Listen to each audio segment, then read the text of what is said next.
Welcome to the Inglorious Bards. I'm your humble game master, Tom, and this is Adventure 41. Glad to have you here. We are picking up where we left off in the cold northern wasteland, not a wasteland really, Nordic rolling hills, but covered in snow, fighting off an army of dragonkin, and our heroes are plopped down right in the middle of it. Thanks to everyone for tuning in. We are coming to you live on twitch.tv/IngloriousBards every Tuesday, 7 p.m. Also available on every podcast platform known to man. And you can check out our older videos on YouTube. Join our Discord. Check out our Patreon account. All of this can be found on IngloriousBards.com. Without further ado, let's find out what happened last week with a recap from Jeremy. Yeah, so we landed in Iveron, and before we even got there, we found the White Dragon perched on top of a tower. We saw that the city that we were looking at, Virik, that we're sailing into, was lobbing all sorts of things using catapults and big stones and fire at the dragon.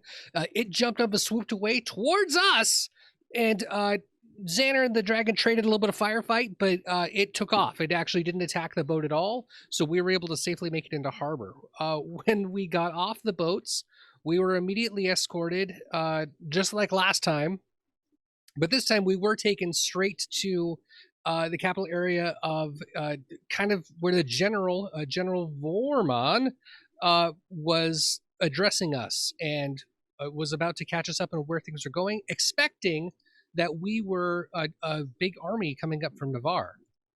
He was very put out by the fact that Xander was a sorcerer or wizard or any magic keeper of any sorts, because he felt that he should be the only one with magic. So he kicked Xander out, which meant that Piercy insulted him, so he kicked Piercy out. Everyone tried to defend those two, except for the very quiet Sildren and Yaru. Everyone else was booted away. And Sildren and Yaru were able to find out that Vormon was really working on securing one of three things to help win the war. A magic ink.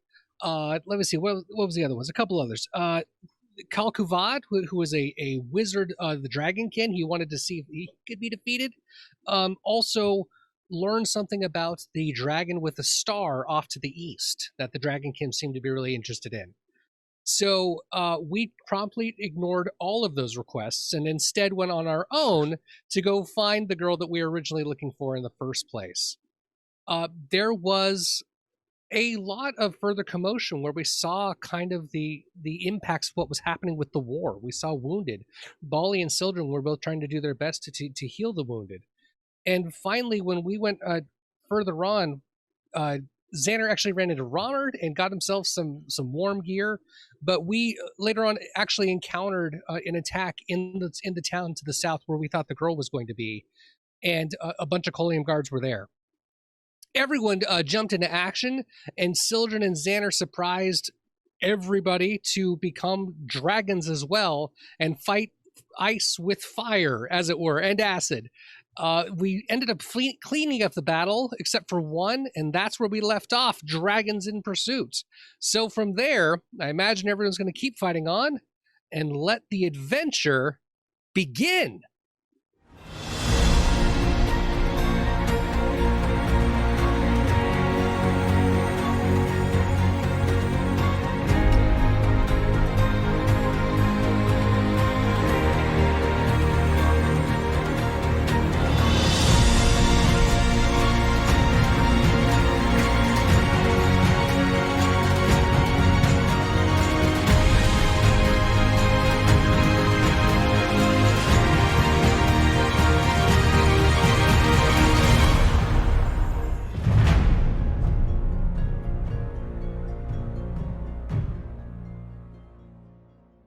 Dozens of burly soldiers in leather armor and thick coats stand on a tall palisade wall.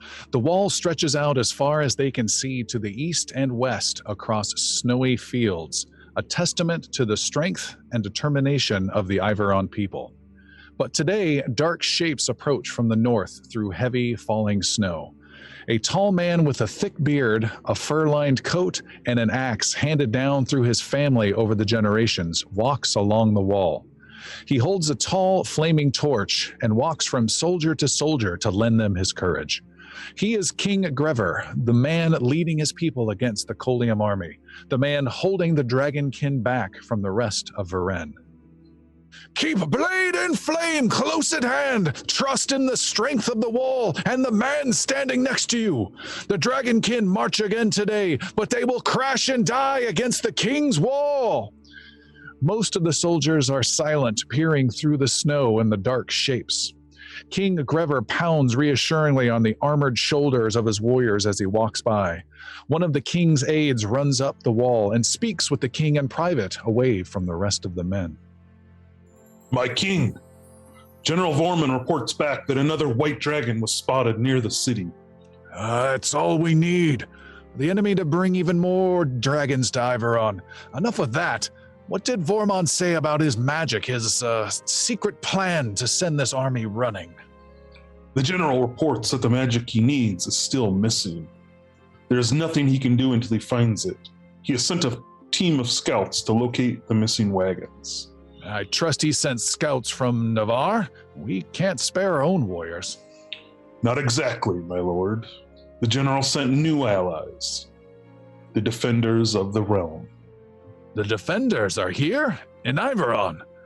I heard they were dead, slain in battle months ago. Well, that's some good news. And what of our own scout? Where is Fendic? No word of Fendic of the Broken Boughs. He was last seen trying to hunt down the Colium mage, Kalkuvad. Another loss. We can't hold the north forever. Where is Navarre? Where are the dwarves? Where's Calavier? The loud roar of a dragon overhead in the clouds thunders across the snowy field, the king's wall, and through the very hearts of the Iveron warriors. King Grever takes a deep breath, sends his aide back to the city, and turns to his men with a swagger. Warriors of Iveron, we're in luck today. Vodak the White is up this morning. He's just in time to see the blood of dragonkins spill across the Iveron snow. Man the catapults, spread the lines, and steel yourselves for battle. We hold the king's wall once again. As the dragonkin close in, burly warriors cheer and raise their swords across the palisade wall. Across many miles of hills, a strong black wolf runs through the white snow. His legs push hard as he chases after three flying figures off in the distance. Far ahead, a dragonkin mage speeds through the air, zipping between fir trees just over the ground. It races towards a ridge where he just might lose his pursuers. It quickly looks behind and sees no one in sight. It lost them. This terrible battle is finally over.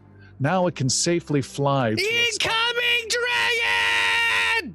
Xander, polymorphed as a red dragon, smashes through half a dozen trees, raining branches and snow on the ground. Sildren, in green dragon form, flies close behind through the debris. Watch where you're crashing, Xander. Hurry up, Sildren! He just disappeared up ahead! We almost got him! Xander flies through more branches as the chase heads to the top of the ridge. Getting caught in a few trees, Xander is passed by Sildren in his green dragon form. Slow and steady wins the race. Xander gives a toothy dragon grin before launching himself back out of the trees. Sildren turns back to locate their prey, only to find it's too late. The dragonkin mage is standing in the snow beneath the heroes, weaving a counterspell. Too late to turn, Sildren is caught in the anti-magic field and his form snaps back into his normal half-elven self. The druid tumbles through the air before crashing hard into the ground and slamming into a snow-covered boulder. The red dragon that is Xander flies up the ridge and is also caught by the anti-magic spell. One moment, there's a red dragon blazing across the sky. The next moment, a little gnome is sailing far out across the ridge and over into a quarry. I regret nothing! Sildren tries to lift his head, but the world goes dark. He lies in the snow, bleeding and unconscious. The dragonkin mage approaches with clawed feet, crunching ever closer to the druid. It forms a blade of ice in its hand and puts it to the helpless Sildren's throat.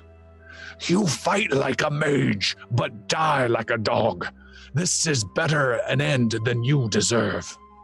Suddenly, a black form flies through the air and crashes into the dragonkin. Snarling teeth sink into the dragonkin's hide as Shunka tears back and forth into the creature.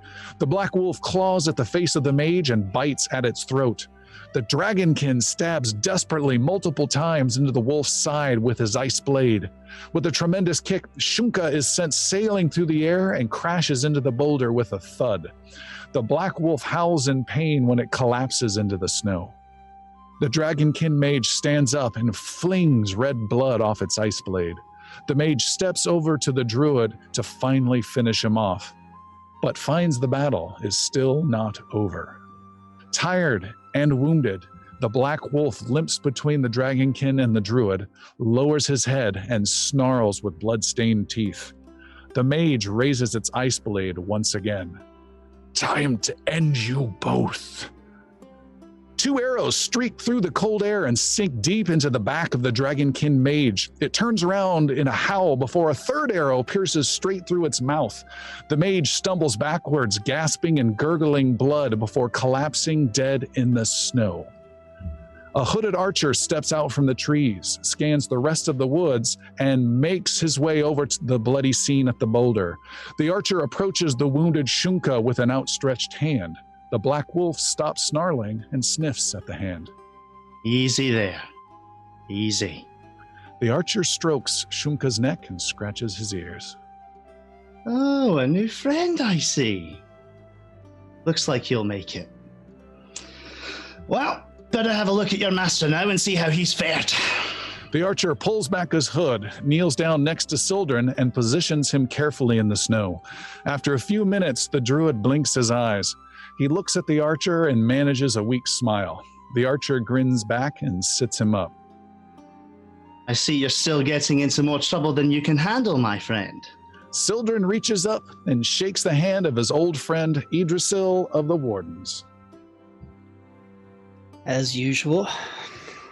Well, I can't be saving you all the time. How are you?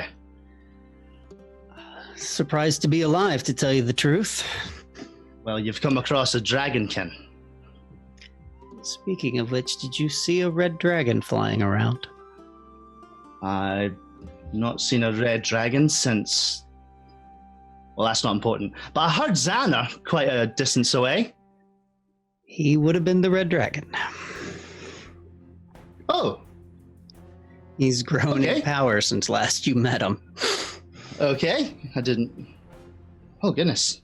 That means more fire, doesn't it? He rubs burn wounds that are old and charred on his back primarily, too. Okay, well, I see, well, I guess I don't see Yathane anymore. She has passed, unfortunately. This is You've your met Shunka, it appears. Your new ward? And Sildren will heal Shunka in that moment Right. with Heal Animal.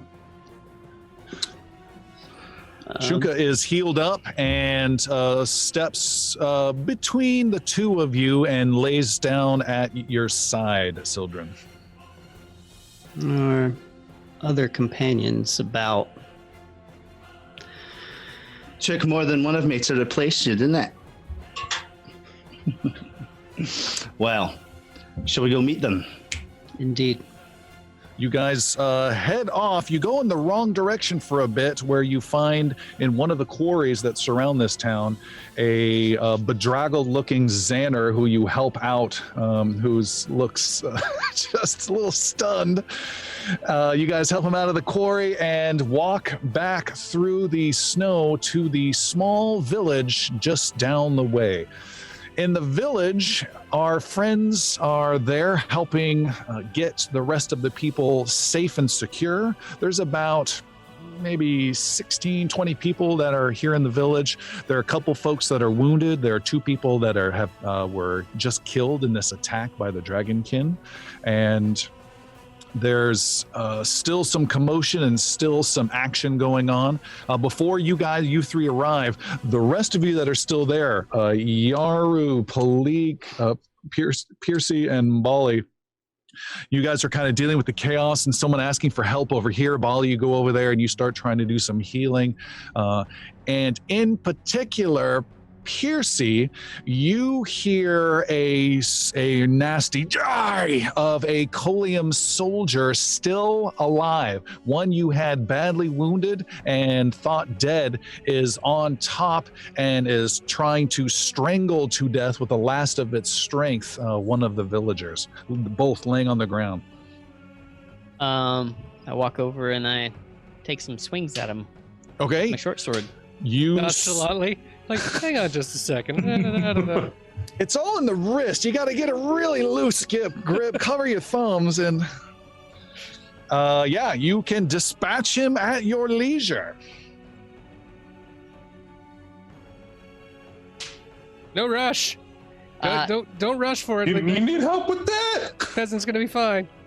I do it. It's okay. And Piercy runs over and, as he's running, draws his short sword out and prepares to stab him in the back. The Colium guard.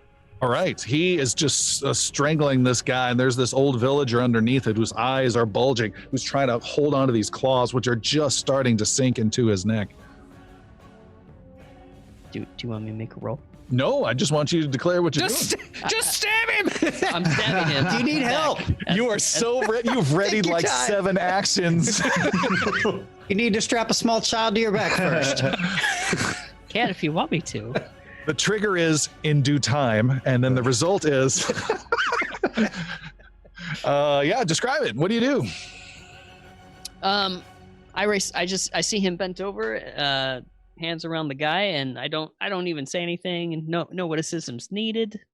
Just plunge the sword right into his spine.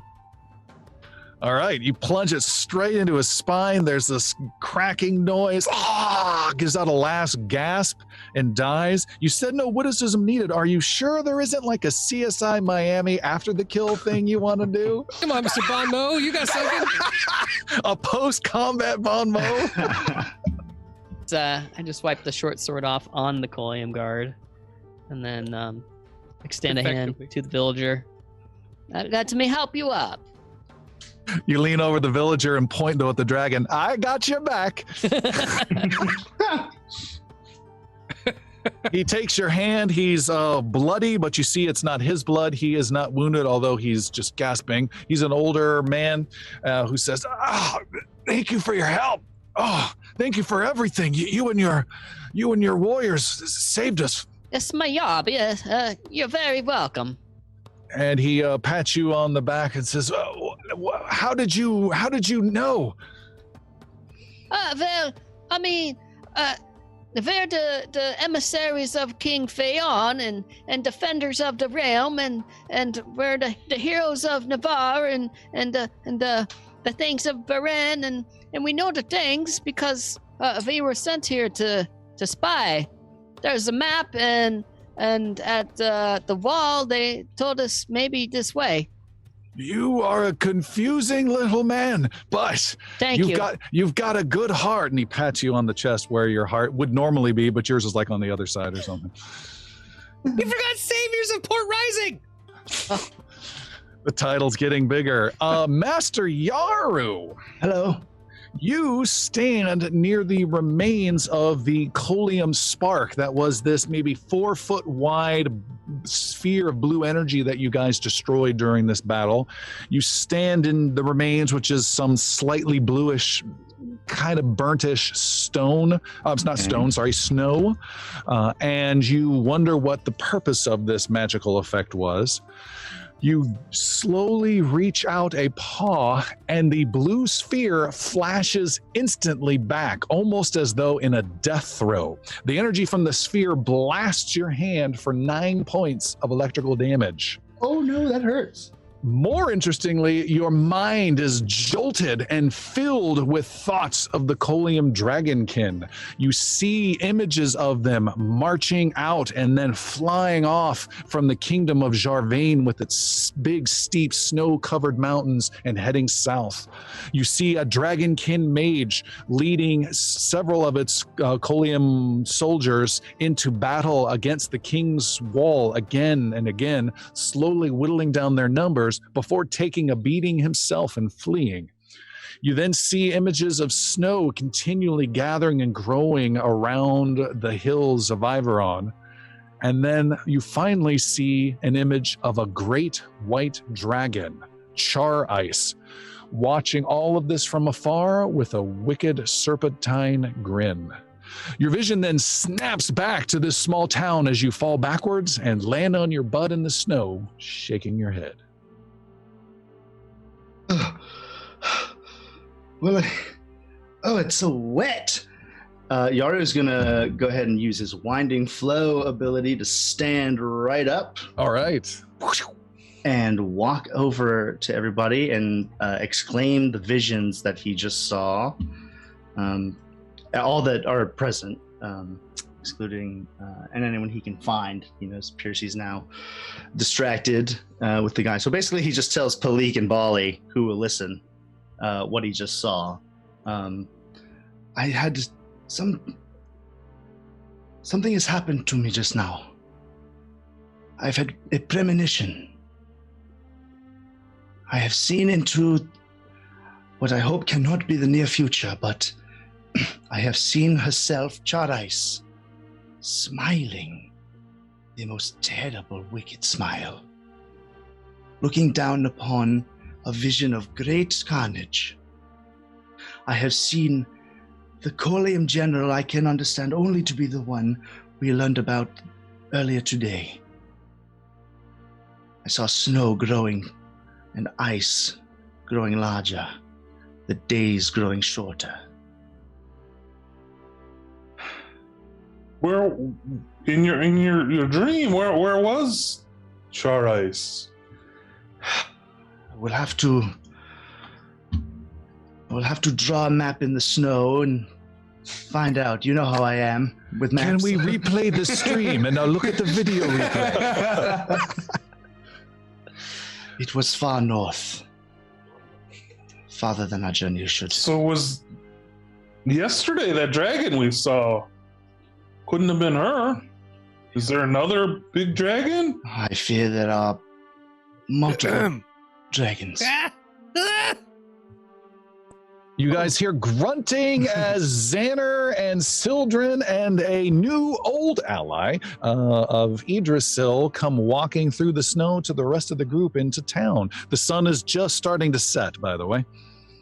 I'm just asking, how could he even counterspell a spell that he doesn't do? He's already a dragon. He shouldn't be able to undo dragon spells. He doesn't turn into dragons anymore. I know I've said it 3 times, but it's still worth noting. So not much has changed. Oh, good. Xander's back. Yay! Did you miss me? Well, hello. Yep. Hello, everyone. Children, who the fuck are these people? Hey, I recognize you. Wait a minute.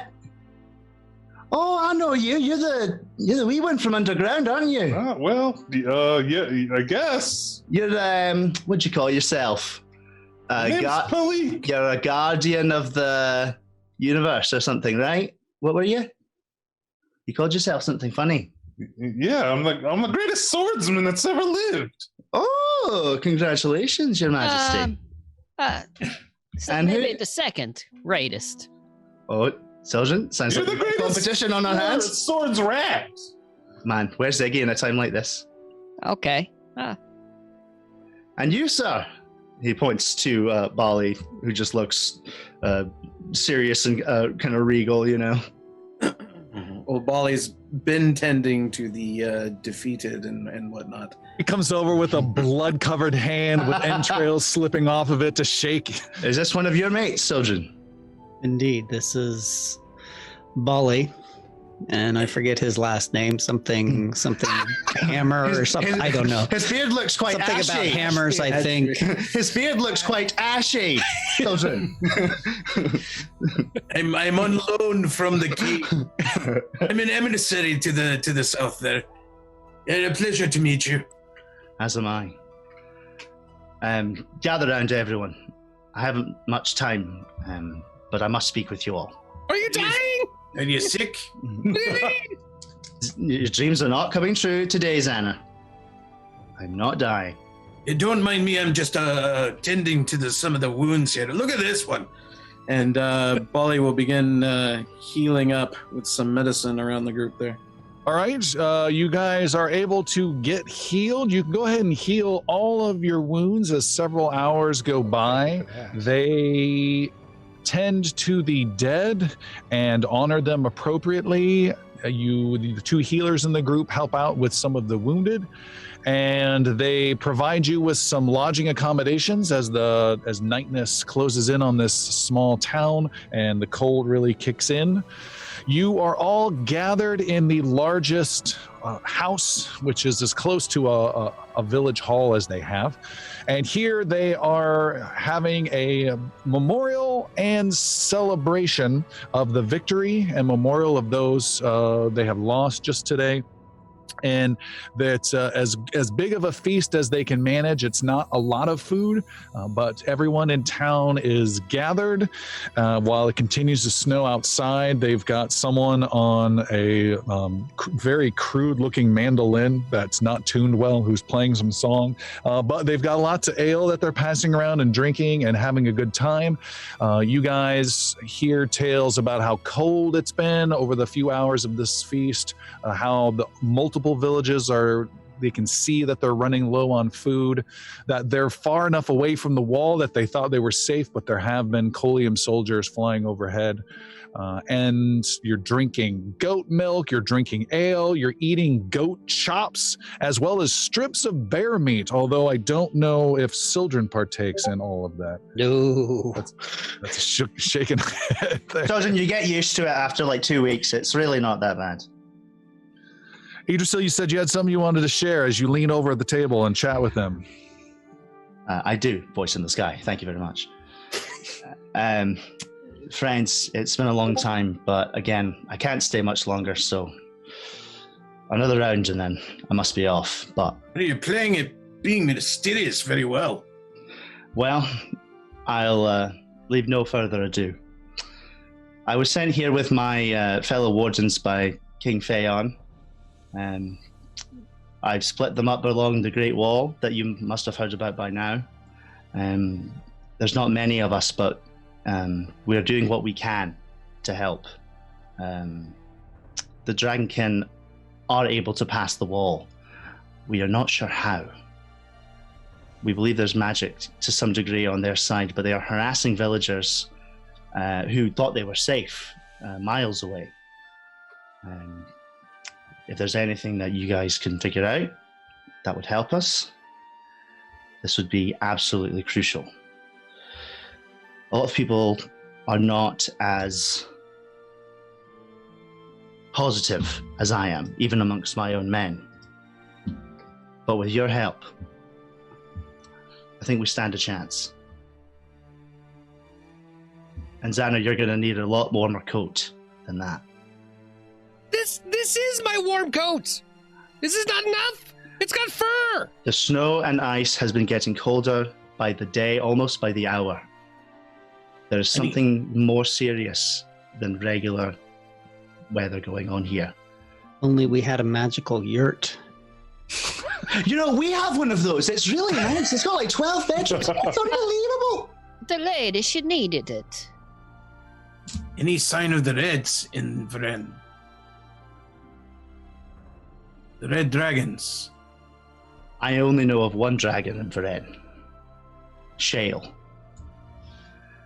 And you can find her at Old Castle Lake. It's about a week's ride from here, probably. Now the concern is... Let me check my map and find... Charais and this Shale would become a greater threat should they meet and join forces. Well, dragons are not typically keen on working together. Exactly, that's what I've been saying. However, these are unusual times, and they seem desperate. I've been saying that too. Well, to your health, to the strength of your weapons, to the courage of your hearts. Cheers! Cheers! Goodbye, Everybody elf. Drinks. Into the the night. The old man of the town leader, he leans over to you, Bali, and says, do you drink, priest? Oh, yes, I do. Here, have some more. You've been taking care of our wounds with powerful magic. And he has some more ale brought over. My name is Moten of the Dry Vale. We are grateful for you and your friends. And it looks like your friends have not only saved us, but they've taken to our town as well. And he says to the whole ensemble of about 20 folks here, as Idrisil, I believe, starts to sneak out the door. He's Is that beginning right? to, yeah, but if there's a Okay. drink involved. No, I'm kidding. He says, and we all follow and respect the teachings of Olaric, and family and strength is of great importance. And I see no greater strength than the heroes who saved us today, and would like to welcome you all as honorary members of the family of our village of Bamora, to our new members and our new family. And everyone claps and cheers, and another song starts to play. And one of the older ladies who has prepared a lot of the food comes over and grabs Piercy by the arm and pulls you off the table and says, "You look like someone who can dance. Come dance with me." Well, I don't dance without knowing your name. My name is Orem. Orem, the pleasure, it's mine. Let's go. I've never seen anyone like you before. And she pulls you out into the dance, and a couple couples are out there doing a special dance called the Dance of the Three Stags. Is the special unison dance. Piercy knows that one. Piercy does. Piercy, please describe in some detail exactly how the Dance of the Three Stags works here in this remote Iveron village. So you have the ladies lined up on one side, and the men, of course, lined up on the other. And the ladies begin doing kind of like in twos, kind of like these pirouettes around each other, as if they are the does that are trancing about through the forest. And then the stags, the men on the other side, they begin to and they put arms on each other's shoulders and heads down and begin to like simulate, kind of like locking horns and fighting like a stag. And that happens for a little bit, and then the men let go of each other's shoulders, and they race over towards the women on the other side of the room and grab one and begin to dance and twirl with one of the women, and then a very big dip, and then a twirl again, and then they switch off to a new woman, and they keep doing this back and forth until the music ends. Ooh. Not what I asked for. Sweet. Gain a hero point. The dance goes on. More celebration happens. You guys are trying to plan plans and plot plots. Anything you guys want to say and or do? Yes, at a quiet time when it's just us, Sildren will get the group together and remember this sorceress cannot know what her fate is. I'm looking at Xander. I mean, I'm just okay. It's not like it's a huge secret. She probably knows things, but Don't we can convince her. It is- Probably pretty good at that. don't tell her what. Is she supposed to be here? Like, who is she? Xander, keep an eye open for for a sorceress. Yeah! She has a mark. She will not be mistaken easily. Wait, what? The gypsy said she had a mark on her body. A burn. Would Xander, would she light up with your new thing? That's a good question. I don't think I've ever tried it on people before. Let's find out.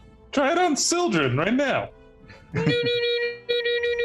You detect no magic specific to Sildren, and he has to be casting a spell on him for that effect to happen. It doesn't work. It never works. Ah, that's painful. True, but painful. So should we spread out and look for someone with a mark, or is she just gonna? We're still in the tavern, right? You're not. You're in the largest house of the village. It's a small village.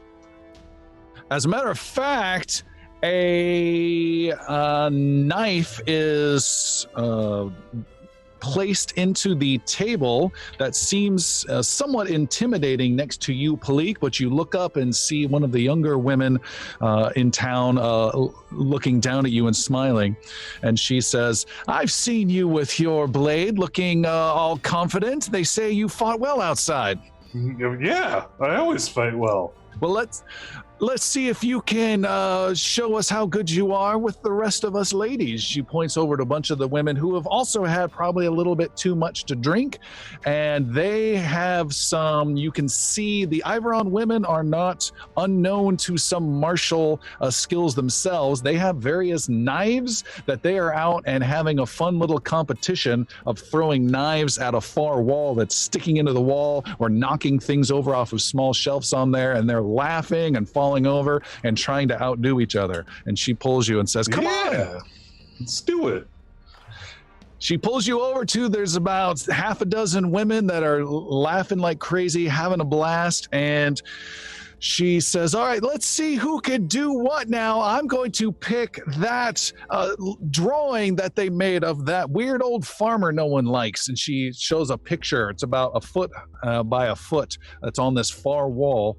And she lines up a knife she used to help prepare some of the food for the evening and chucks it. Where is my die? There we go. She's going to pick a target number of that. She's going to pick a target number of 25. And she is rolling and succeeds and nails that picture. Another lady steps up and says, "I bet I can knock over that metal cup." And there's a little shelf on that far wall that has a metal cup that someone resets. And that is a 27 that she is going to pick. And her knife, does not hit, and clatters and misses, and they all look at you. Well, let's see what this warrior can do. And everyone just starts laughing. I don't think she can hit anything.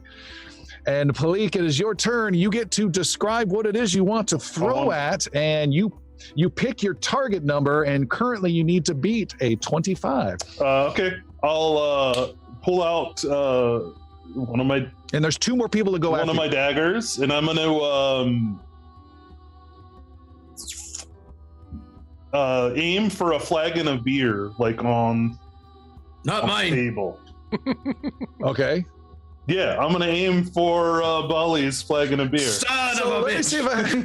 see if I have this right. They're all facing one wall, all having a blast, moderately safely throwing knives. You go, okay, my turn. You turn around 180 degrees at your own table across the room. Okay. Bolly's bringing the ale up to his mouth. And this one's for the Stone Father. And I'm going to pick a 30. Target number of 30. 30. Go ahead and roll and make your attack roll. 35. Woo! 35 is And a as hit. I hit the cup, there's a shock rune on this dagger. What? And I'm gonna give old Bali a little jolt. Just a little one. Just a little one. 3 points of damage. Just enough to to make him jump a little. Keep him honest. Oh, I dropped my beer. Hold on, I'll be right back. I don't know what happened. But my cup does not balance on the table anymore. Oh, how was that? No, they laugh. Some more beer is poured for Ollie, and Ollie? the next lady comes up. Ollie, sorry, Bali. That's Tolkien. And the next lady goes up and is intimidated, and she says, "All right, I can hit the same thing." And she lines up her shot at your tankard, Bali. What was the target? 30? 30. All right. She needs to roll freaking high. No, it goes wide. Bali, make a reflex saving throw of 28. Alrighty. Ooh. A natural 20. Oh, nice! Bali, describe that. Bally's taking one back with the other one. He snatches the dagger and he slams it down on the table. Another one! The last lady says, I can do that. I can do that. And she says, "Don't move, dwarf. Here comes one more." And she throws with a 30. Here we go. She needs like a freaking, oh no! Bali, I'll let you describe the natural one as well. It's not bad for me, though, right? Yep. Bali is dismayed as his fresh tankard has been skewered through and is spilling contents everywhere. Yeah, it's just a big old mess now. It's just all spattered all over the place. All right, Bali, you gain the sticky 3 condition Sticky for the next 3. 24 hours. I'm so sorry. Oh, my stars. And she comes over. I'm so sorry. Who says that? I don't know. Let me. I can wash that for you. Here, and she starts taking your tunic off. No, I'm all fine. Oh, that's nice. No, I haven't finished my beer. No fooling around. I'm a priest, for God's sakes. Come back over here. Let's join around. Let's have a drink. That was a fun little game. Now it's my turn, and he holds up a warhammer. Are you throwing a warhammer? No. Okay. You go to throw it, and it just pulls you over backwards. Yeah.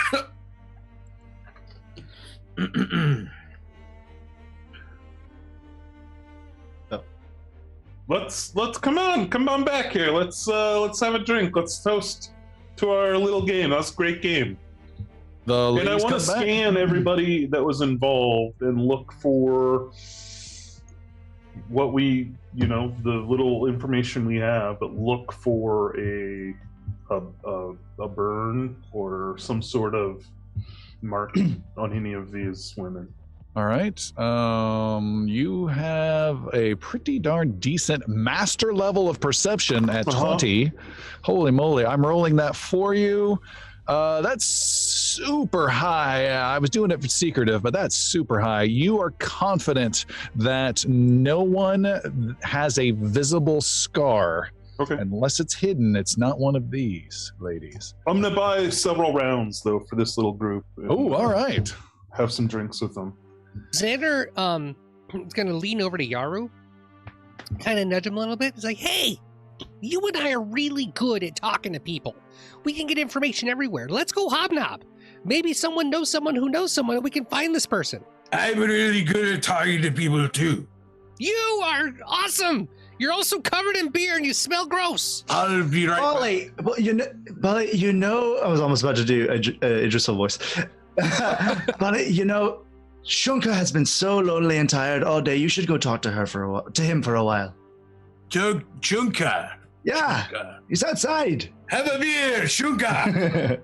And Bali totters off. Yes, Xander, let us knob some hob. I was gonna hob some knobs. Is that what you're up to? Expecting that. I purposefully did not say it that way. Oh my goodness. For the podcast. That was unexpectedly delightful. You guys start working the room, and that takes the rest of the evening as you start chatting about. And you're looking for what one more time? So, Yaru is looking for both a young girl with particular set of skills. No, she has a burn across her arm. I'm reading the notes exactly here, and he's also describing it as a family that doesn't seem quite like a family.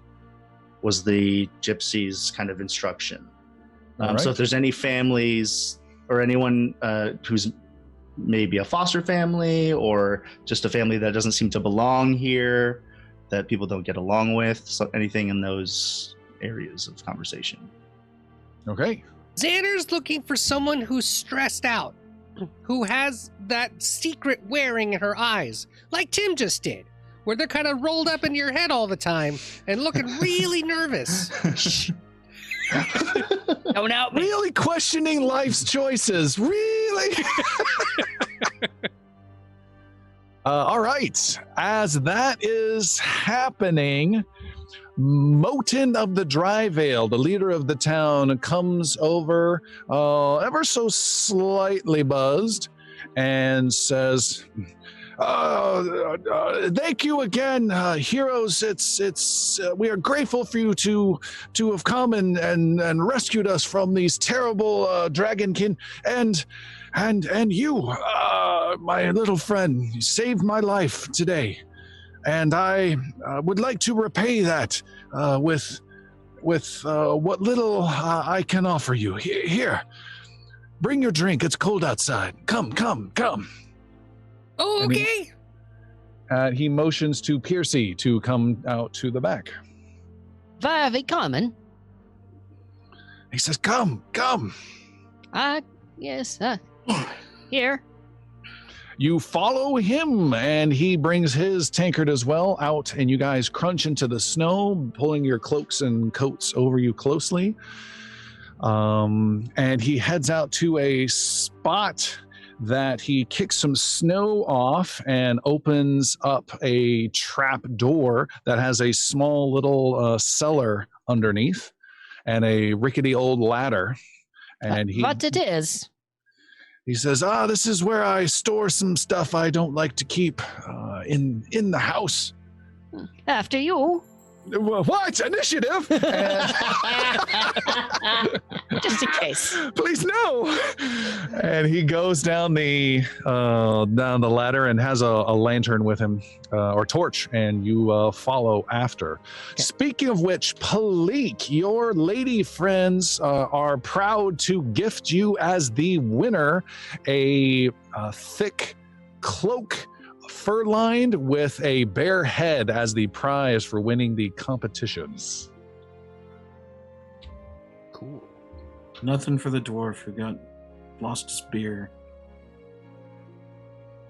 And at some point, Sildren and Shunka slip out, and he kind of just walks the perimeter of the town, kind of checks things out, looks for anything out of the ordinary, anything amiss, anything suspicious, things like that. Okay. I don't. Oh yeah, and Palik, I just dropped it into the top of your equipment section in your gear. Iveron cloak. Where were we at? We were with Piercy. Piercy, you walk down into the cellar, and he has some tools down there. This is equivalent of a medieval man cave as you can get. He's got a little workshop. He's got some cutting tools like a lathe, that kind of stuff. He's got a nice chair he's been working on, and he's got an old chest he opens up that's got a bunch of junk in it, and he starts moving old tools and old baubles out of the way, and he digs in and grabs a small pouch, and from that pouch he jingles out 14 silver coins and clatters them on a wooden work table. This is for what? This is for my life, and my thanks. Oh, no, I don't think you understand. It's my job to make sure that the people are safe. So it's okay. You keep it.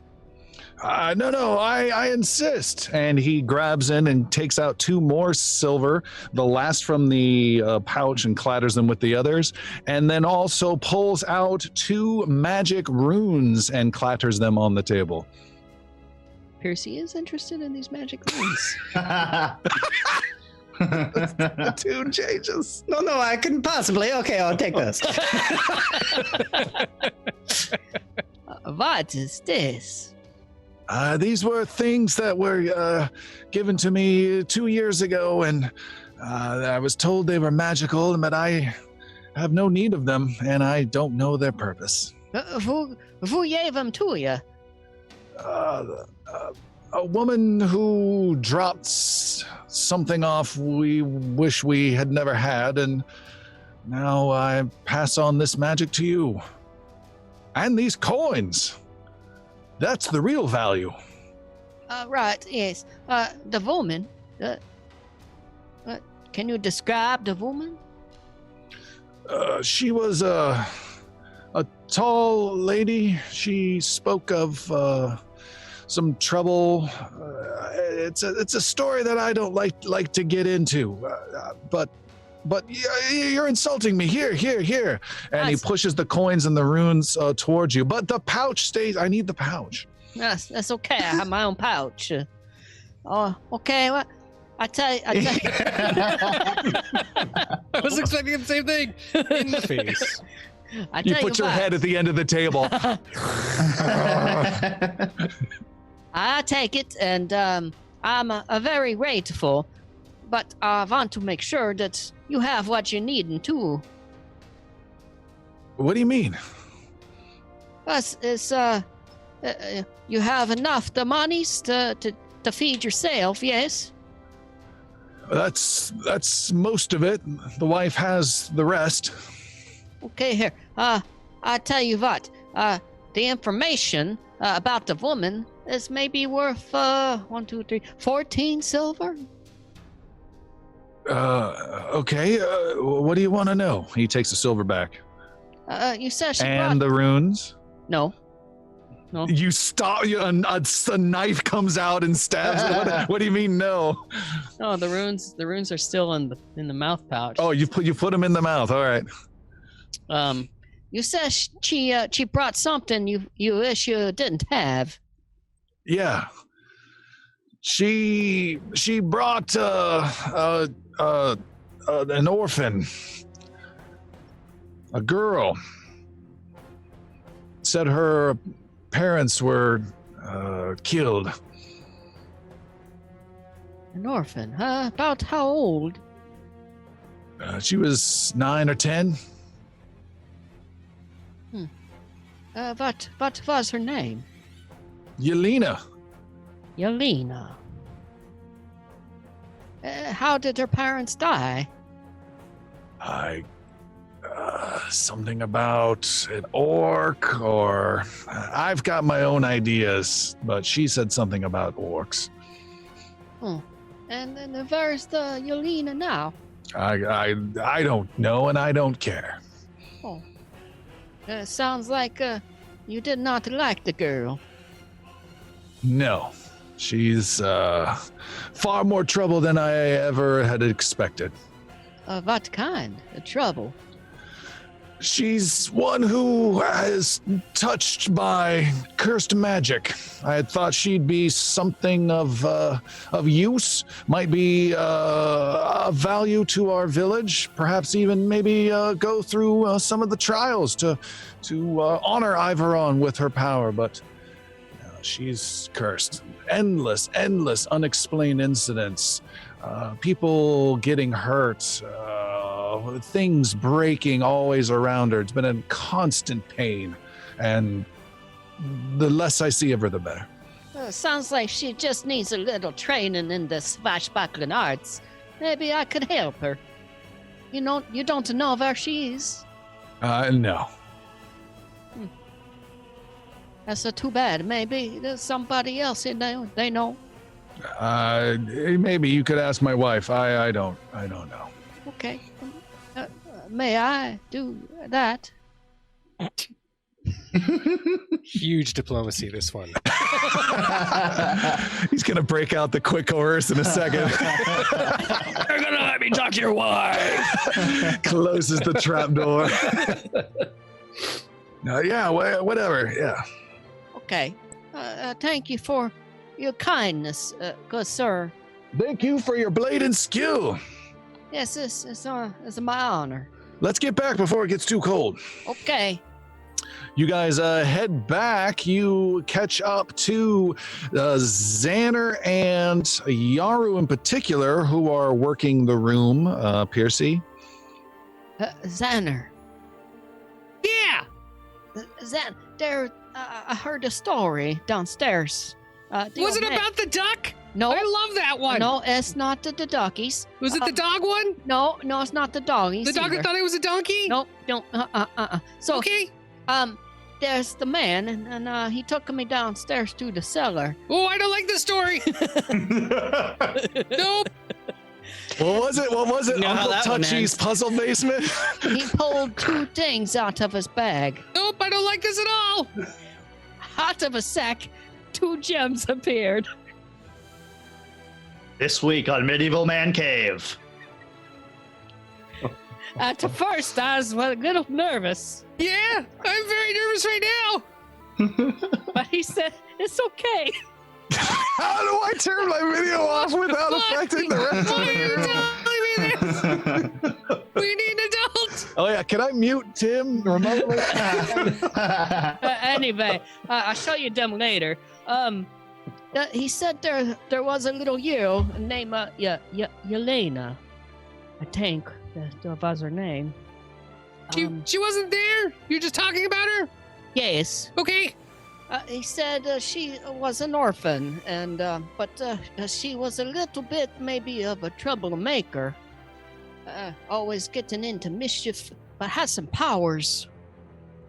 Oh. Yes. Power mischief. Yes.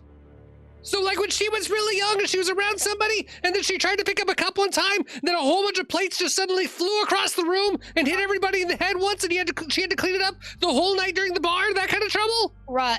I don't know the details, but Was it probably one of those times if she turned 5 and at her birthday party she tried to blow out a candle, but instead of blowing out the candle, she actually blew fire and actually accidentally burned little Susie's hair? Is it that one? maybe, but she did not come to the village until she was 9. The man said. Oh, okay. So it sounds a little familiar. So, but. Danner wanders off in a daze, lost in his past. Poor Susie. Poor Susie. But he says maybe his wife know where she went. So what did she say? I have not spoken to her yet. Why are you talking to me? Because you seem to be the one that knows the things. By the way, what are these? They're slimy.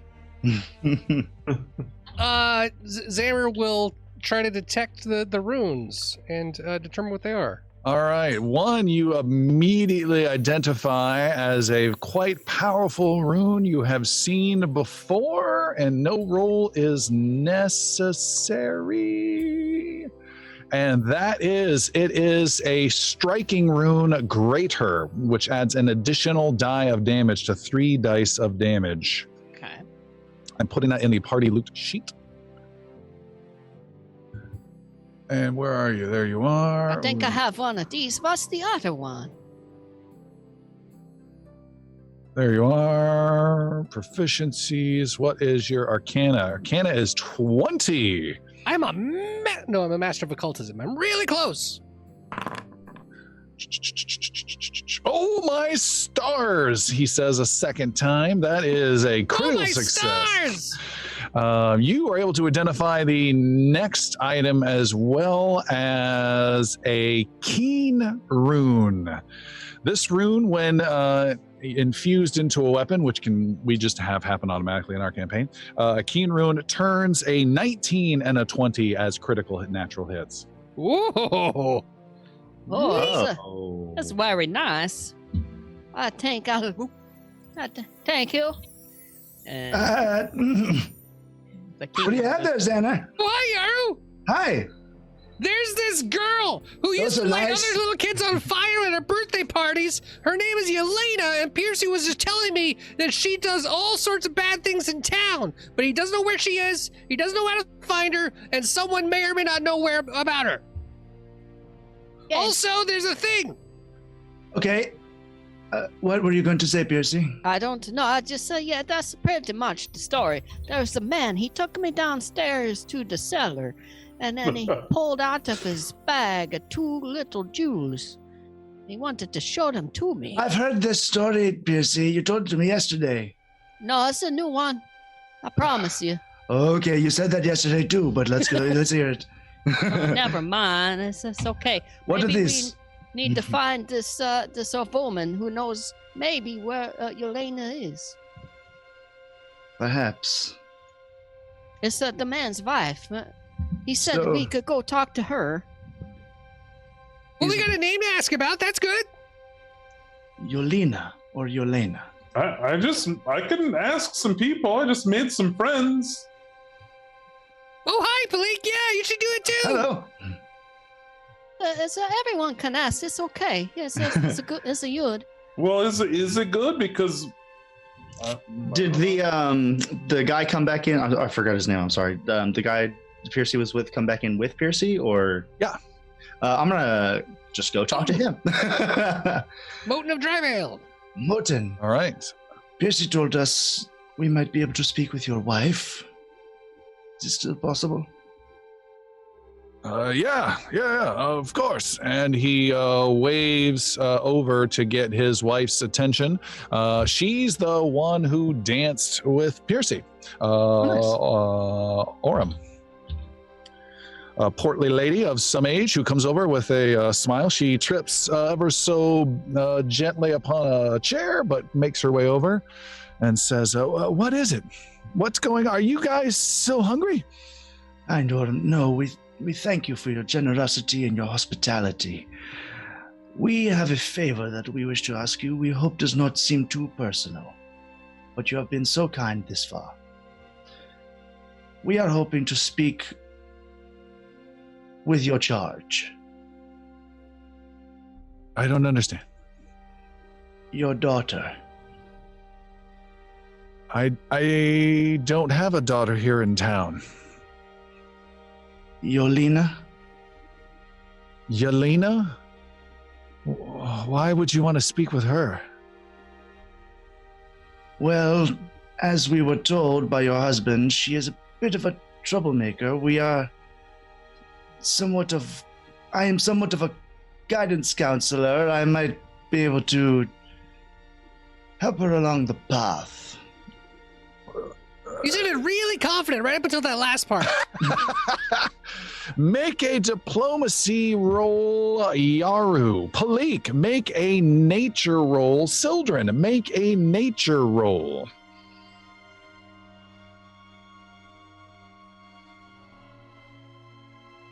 Coming in with a 28. 29.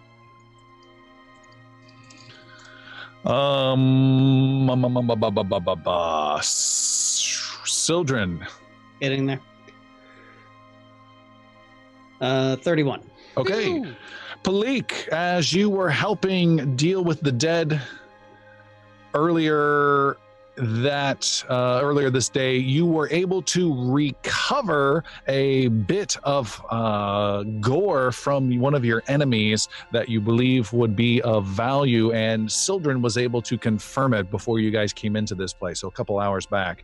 What you've been able to recover, and Sildren's all about cutting things out of things, as we know, but Palik, it is currently in your possession. What you were able to recover is a heart from one of the dragonkin that you mages, and it is a cold gelatinous mass that is somewhat edible. It is a consumable, and if you take a big bite, almost like a, what was it, a Burster's fruit gum candy? Wow. Gushers. Gushers. Yeah, Oh, yeah. Gushers. Yeah. If you do that, and then you can throw the rest away. If you do that for 1 hour, you will be able to unleash a breath weapon like a white dragon. Oh. And this does take just one action. It's not as much damage, but that's what it gives you.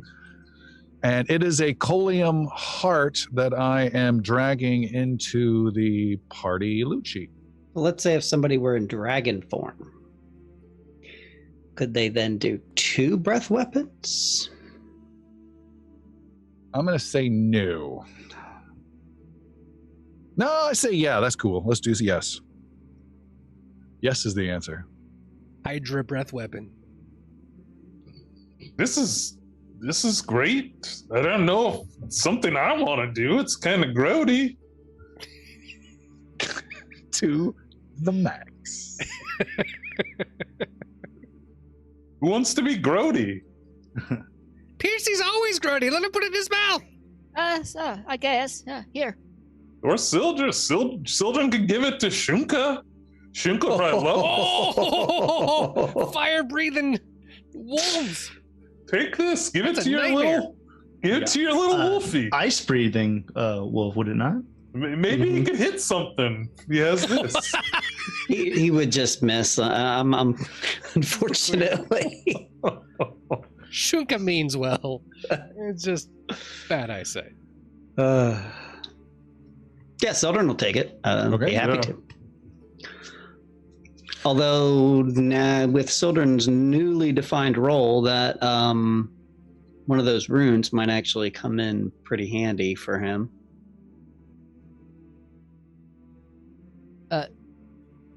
Just throwing it out there. You're gonna have to Sildren. sweet talk Piercy, I think. And I think there's another. How many runes does he have in his weapon already? It's like 6 of them.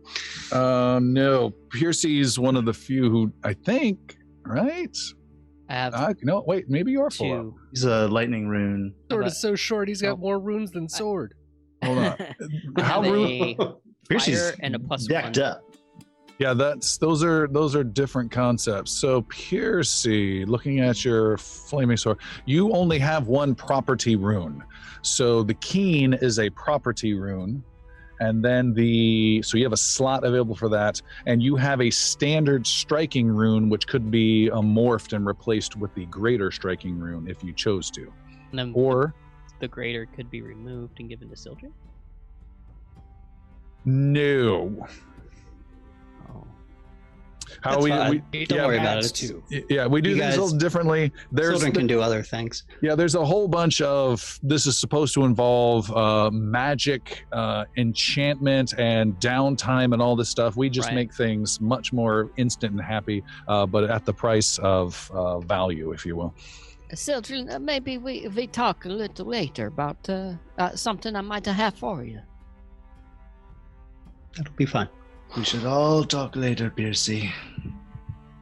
Take this gross heart, though. You love having gore around you. All right, Sildren's got the heart, and Piercy, are you doing anything with these 2 runes? Piercy puts the keen rune for sure on his short sword. All right, that the roll? it's like We a gotta roll for thin. that? We didn't even talk It about was given to Piercy. Yeah. Do Fair enough. I saved the man's life. Okay, fair enough. He hesitated. I mean, yeah, you told Xander about it. Yaro was right there. Yaru, do you have a slot available? For a keen rune, I should. I believe. I can't really see where my runes are in my weapon.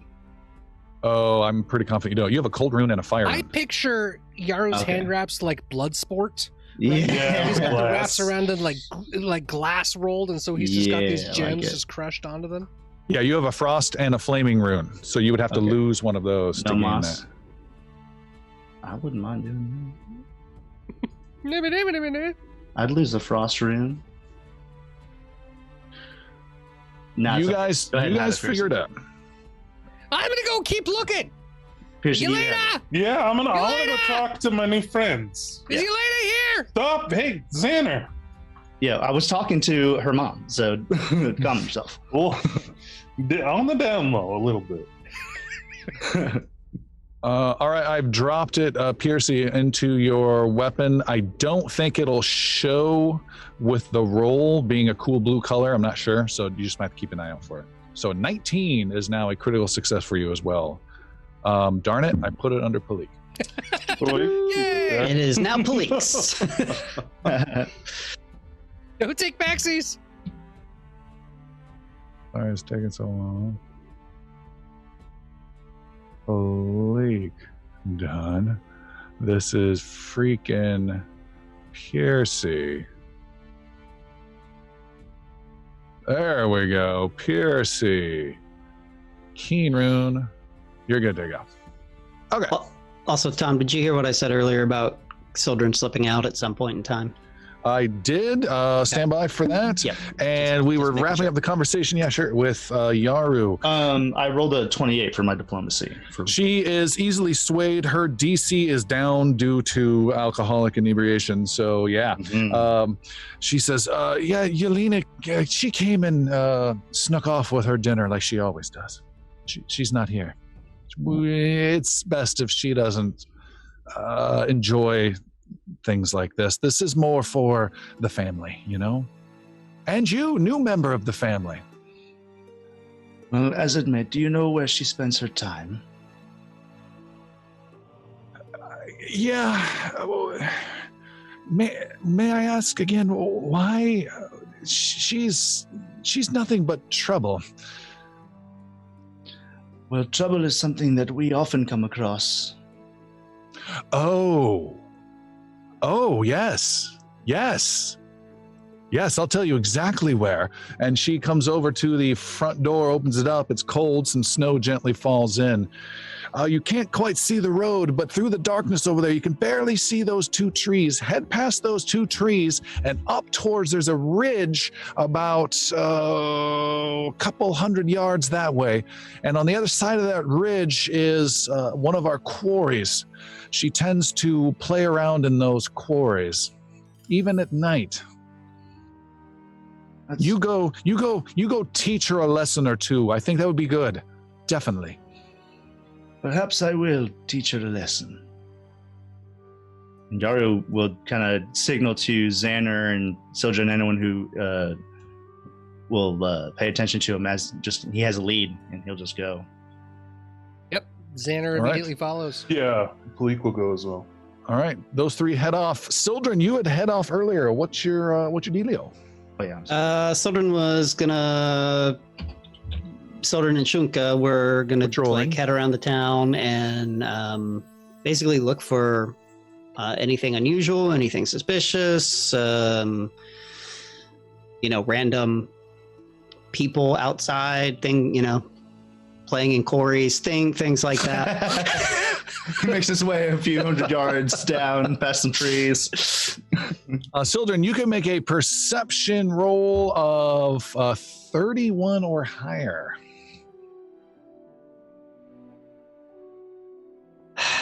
Oh, so close. 28. With a 28, you do not see anything unusual at all, and definitely do not see a girl disappear with a wooden plate of food out into the cold night. Cool.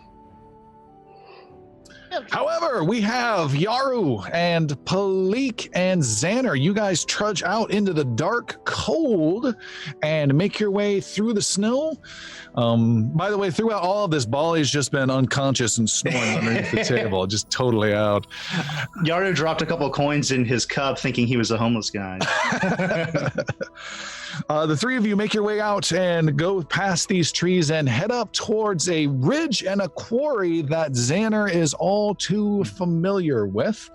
Xander, now would be a good time to start being loud and expressive and stuff so we don't scare her, What do you mean? I'm not loud and expressive. It's just how I talk. What did you just say? I'm saying that You it's not better like it's roll anything, it's some deception. You don't know what it's like to be, okay, you do. You know what it's like to be small, but still, you look down upon. You got to make sure that you make a big presence and make yourself known. That's just a normal way of being. And Yaru will start looking down the quarry as we come across the ridge for any sign of fire or life or light, anything.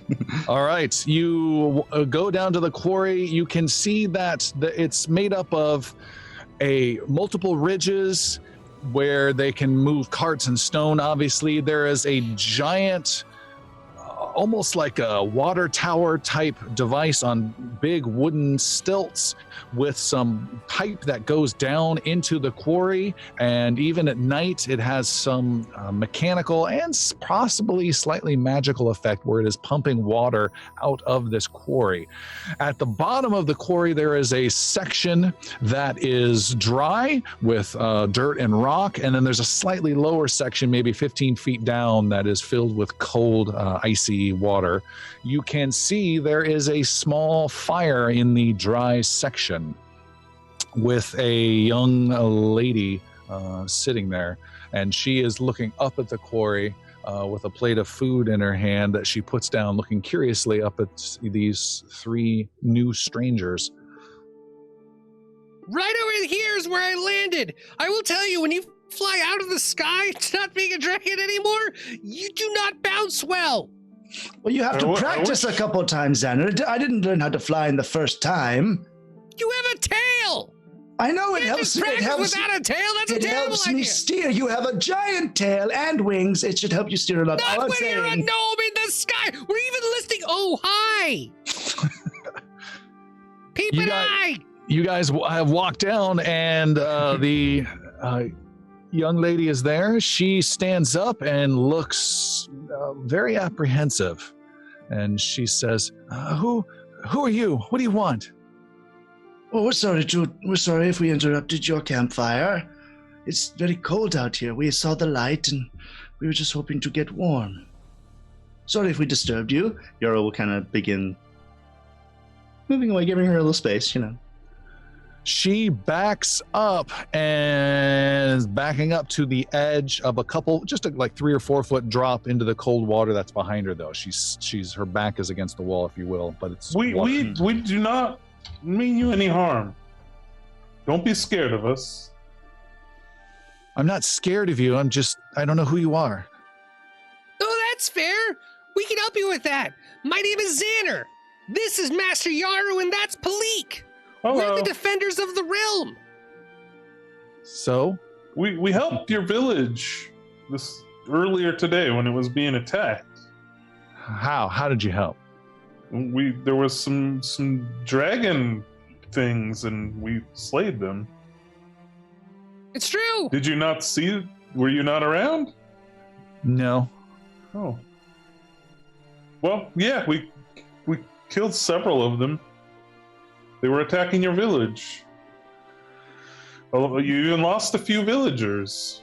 How did you kill them? I mean, you don't look like a big warrior. Big warriors have big axes and big swords and big I got this little sword that does a great job. I mean, the cat doesn't even have a weapon. Do you want to see it? The cat is a weapon. But these two others, they don't use weapons very much. My friend, we are not here to brag about our past deeds. Well, maybe that smaller one is. Yay! Yeah, me too. I want to talk about it. We simply passed through, and we came across a fellow traveler, we thought, and it seems you do not wish to be disturbed, or perhaps do not wish to disturb anyone else. I don't have many friends. I tend to keep to myself out here. That's what I was told, and that's what I do. Does this whole place belong to you? Nothing belongs to me. Well, that's not right. You gotta have something. Do you have anything?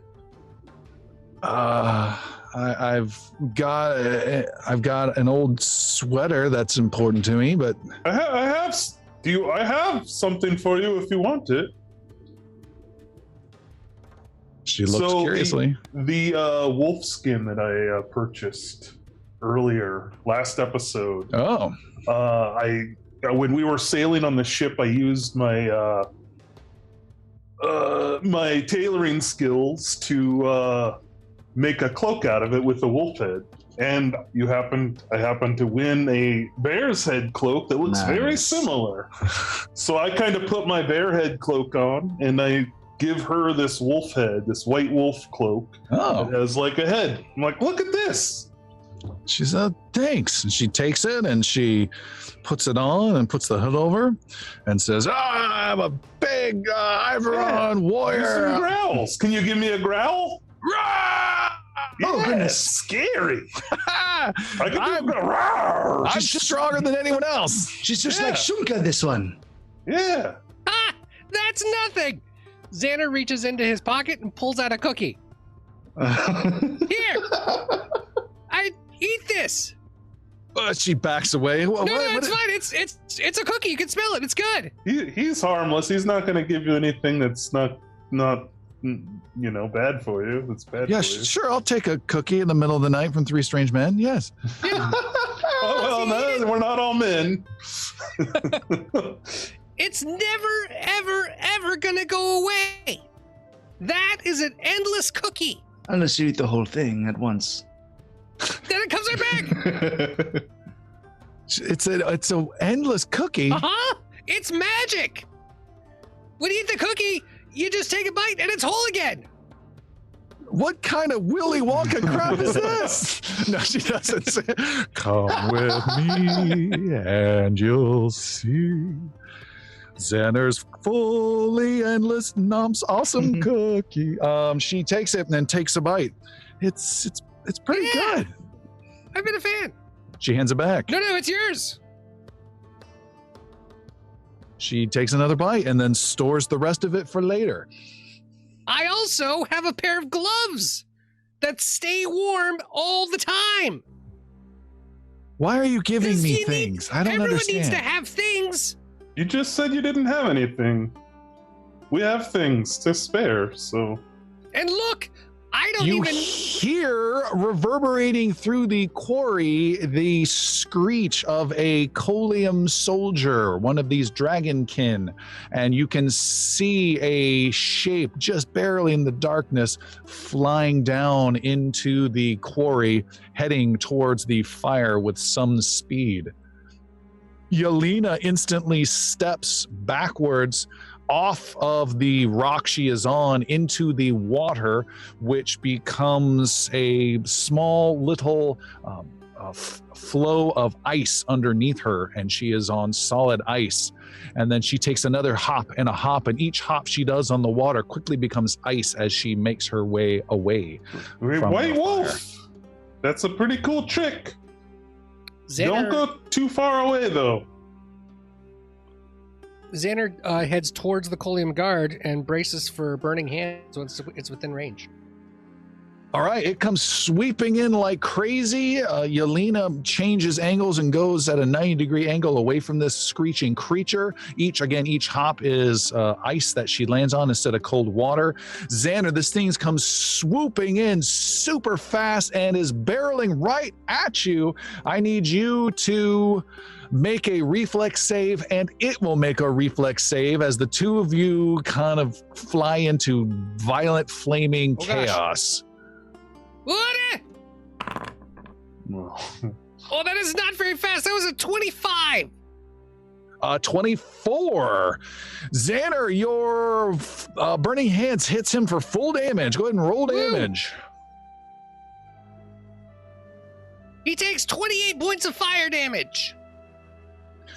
Wow, that's a lot. And you take damage as well as you are slammed into Xander. Oops, there we go. For 16 points of bludgeoning damage. Boom! Ow! Xander is tackled by this creature. The two of them go rolling over the small fire, take 2 more points of fire damage, Xander, and the creature takes a lot more from the little bit of fire that hits it. Ow! Yaru, you haven't done anything. Yaru will zoom towards Yelena as fast as he can, just to kind of protect her, but facing the Colium dragon. I'm just like literally backing up at full speed with her. Does the ice remain as she leaves it, or does it like splash solid and then go back to cold? I'm assuming it just stays solid. No, it stays the same. It fades away after about 15 seconds. Okay, I'm gonna try to get across just after her and keep pace with her. Cool. Yeah, you're hopping and keeping pace with her. She looks back and sees you bounding after her. Here's the yelp from Xander as he is collided and smashed into, and she quickens her hopping pace across the water. Not sure Yelena! what chaos is going on. Yelena, wait! And I'm looking down, kind of in awe of like the steps, the ice, the water turning to ice. You look down at the wrong time as she does not like this crazy black cat chasing after her on her own little magic ice, and a 10-foot wall of ice forms out of the water between steps. Make a quick reflex saving throw. Okay. Also, way to call her by name. That's not going to come back at us. No, it's not creepy at all.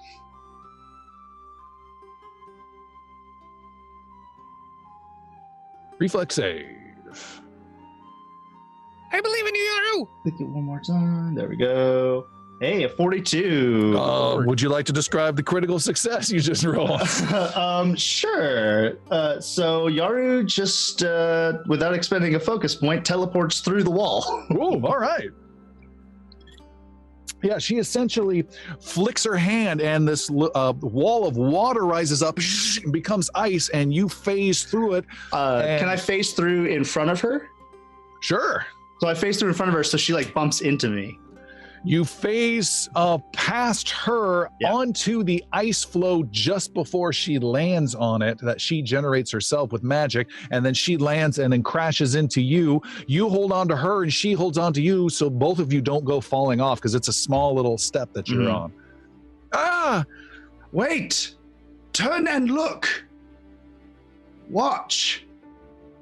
You turn her around, and what is she seeing? I'm just facing her towards the Colium guard and Xander fighting for her protection, essentially. All right, Xander and Palik, what do you folks want to do? Ooh, I got my rapier out. I'm gonna plug this thing in the back. Go for it. It is flat-footed currently.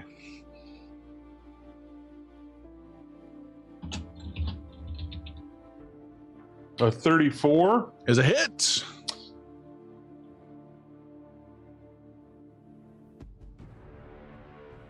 Uh, 32 points of damage, and with my bloody debilitation, it will take 3d6 persistent damage. Okay. Oh! You have 2 more actions. I will strike it again for a critical hit. Yeah! Yeah. Holy God! The dice! Oh!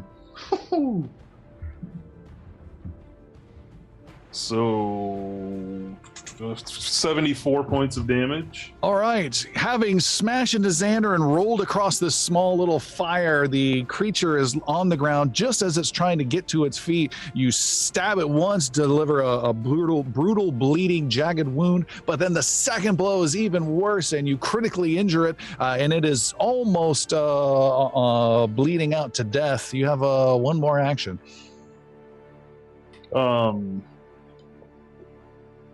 And Xander, you can take a turn after this. I'll stab at it again and critically fail. Oh no! I will use a hero point though to. It'll take 2 hero points. Oh, that's right. Oh no! I will use a halfling luck. You haven't used that already today, right? Nope. For a 29. 29 is a hit. Ooh. Jeez. Nice damage. 31. Plus more. 36. 36. Huge damage. Bloody. Its left wing almost severed off from its shoulder. The creature is actually going to take its actions, and it stands up with an action, and it doesn't have much left. It can do Draconic Frenzy. No, it blasts the two of you with a liquid spit of ice you guys know all too well. Oh, Both of you need to make reflex saving throws. Xander with a -2 to your reflex save as you are still prone. I don't like being prone. How How about a 37? 37 is a success. Palik? 38. 38 is a success. Woo. With a success, you guys take 18 points of cold damage. Unless, Palik, you have a bonus that kicks it up. Oh, I do, yeah. You take no damage, Palik. Xander, shards of ice go flying. It's not as bad as you thought, and the creature is standing not far away from you at all, barely hanging in there. It is your turn, Xander. Xander's going to do it again. He's going to throw a Burning Hands. Okay. What level is this? It is a level 3. Level 3. Reflex save coming. Reflex save is a 29. Needs to be a 30. That is a fail. Nice. New level 12. That's right. And I hit it for 22 points of flame damage as they just kind of come right out of the hands like it pulled up out of the fire that we rolled over and just kind of channeled through and did the huge blast of the cone right up and out. Nice. You steal that little campfire and airbender shape it into this creature and send it burning and sizzling. It's charred and it has one saving grace to fall and dive into the cold water, but it dies just a couple feet away from the edge of that rock and is on dry land and burns. Yelena on the ice with Yaru just says, wow, he knows magic. Yes. Now you see it's not all axes and hammers. No offense, Molly. And she says, we're starting to sink. We're starting to sink. Oh, that's all right. And I'll quickly... Well, I guess I can't teleport with somebody in my arms, so never mind. That's all right. He's gone. I will. Don't you have a water walking ability? I don't, but I do have a winding flow ability that I can step 5 feet with a move action. So I'm going to do that real quick and get off of this slab of ice onto a different one or onto some area near me that's dry land, and then I'll do a stride. You are in a pinch. Right now, you have 3 steps of ice that you're at. You're at the last one, and you are in the middle of this cold, icy water. And how wide? How wide is what? The water? How far would I have to jump to get? Oh, maybe 80 feet, 60 feet. Really? Yeah. Okay. Well, then I will just... She kind of hears a crack as Yaru whips the last piece of ice that we're standing on with his tail, and little golden wings appear on his feet as I cast Wind Jump, and I just fly us across the water over to safety. Sounds great. I just don't know if you can fly with someone. I mean, it's just my fly speed. Leave her there. It's fine. You just fly. I'll take a speed penalty or something. Yeah, hold on. Let me check. PFT. What is the bulk of a body? Yeah, that's kind of the question. She's a 10-year-old girl. Bulk of creatures is a rule. What I think. If you were Brenros, the answer would absolutely be no. Nothing. But you don't carry much either. I have Titan Wrestler, not Hefty. The Hefty Hauler I know is the other one. No, that's something else. Let's see. Carried bulk 2 of 6. You can absolutely carry her. So I'll spend a focus point, and I will carry her to back to where Palik and Xander are. All right, you fly through the cold night air. She grabs onto your arms tightly in a panic. Whoa! And you guys go flying through the darkness. Xander and Palik, you can see You can't really see Yaru because he blends in well to the background, but you can see there is flames on his upper arms as she is accidentally hurting you. You take 7 points of fire damage, Yaru, as flames come out of her hands onto your arm as she is in a bit of a panic. You come and alight upon the ground, if you pardon the pun, like Superman from the 70s landing with Lois Lane gently, and she just says, "Wow, we flew." That's right. I can fly also. I just have a lot of more flame in my hands when I do it. She comes over and looks at the charred corpse of the dragonkin. I've heard these and seen them far away, but never up close before. She pokes it with her foot. Little white wolf, you did some stuff there too. Can you control that? Like you walked on water with the ice there. That was pretty awesome. Yeah, that was awesome. I can do some things, but they tell me not to do them. More than some. You do quite a few things. Why don't they let you do the things that are natural to you? Because people tend to get hurt, or people get angry, or they get scared. Magic is what I say I have, but they say I have a curse, and curses are bad. And we've seen the hatred for magic amongst the people up north here. It's we find that very weird.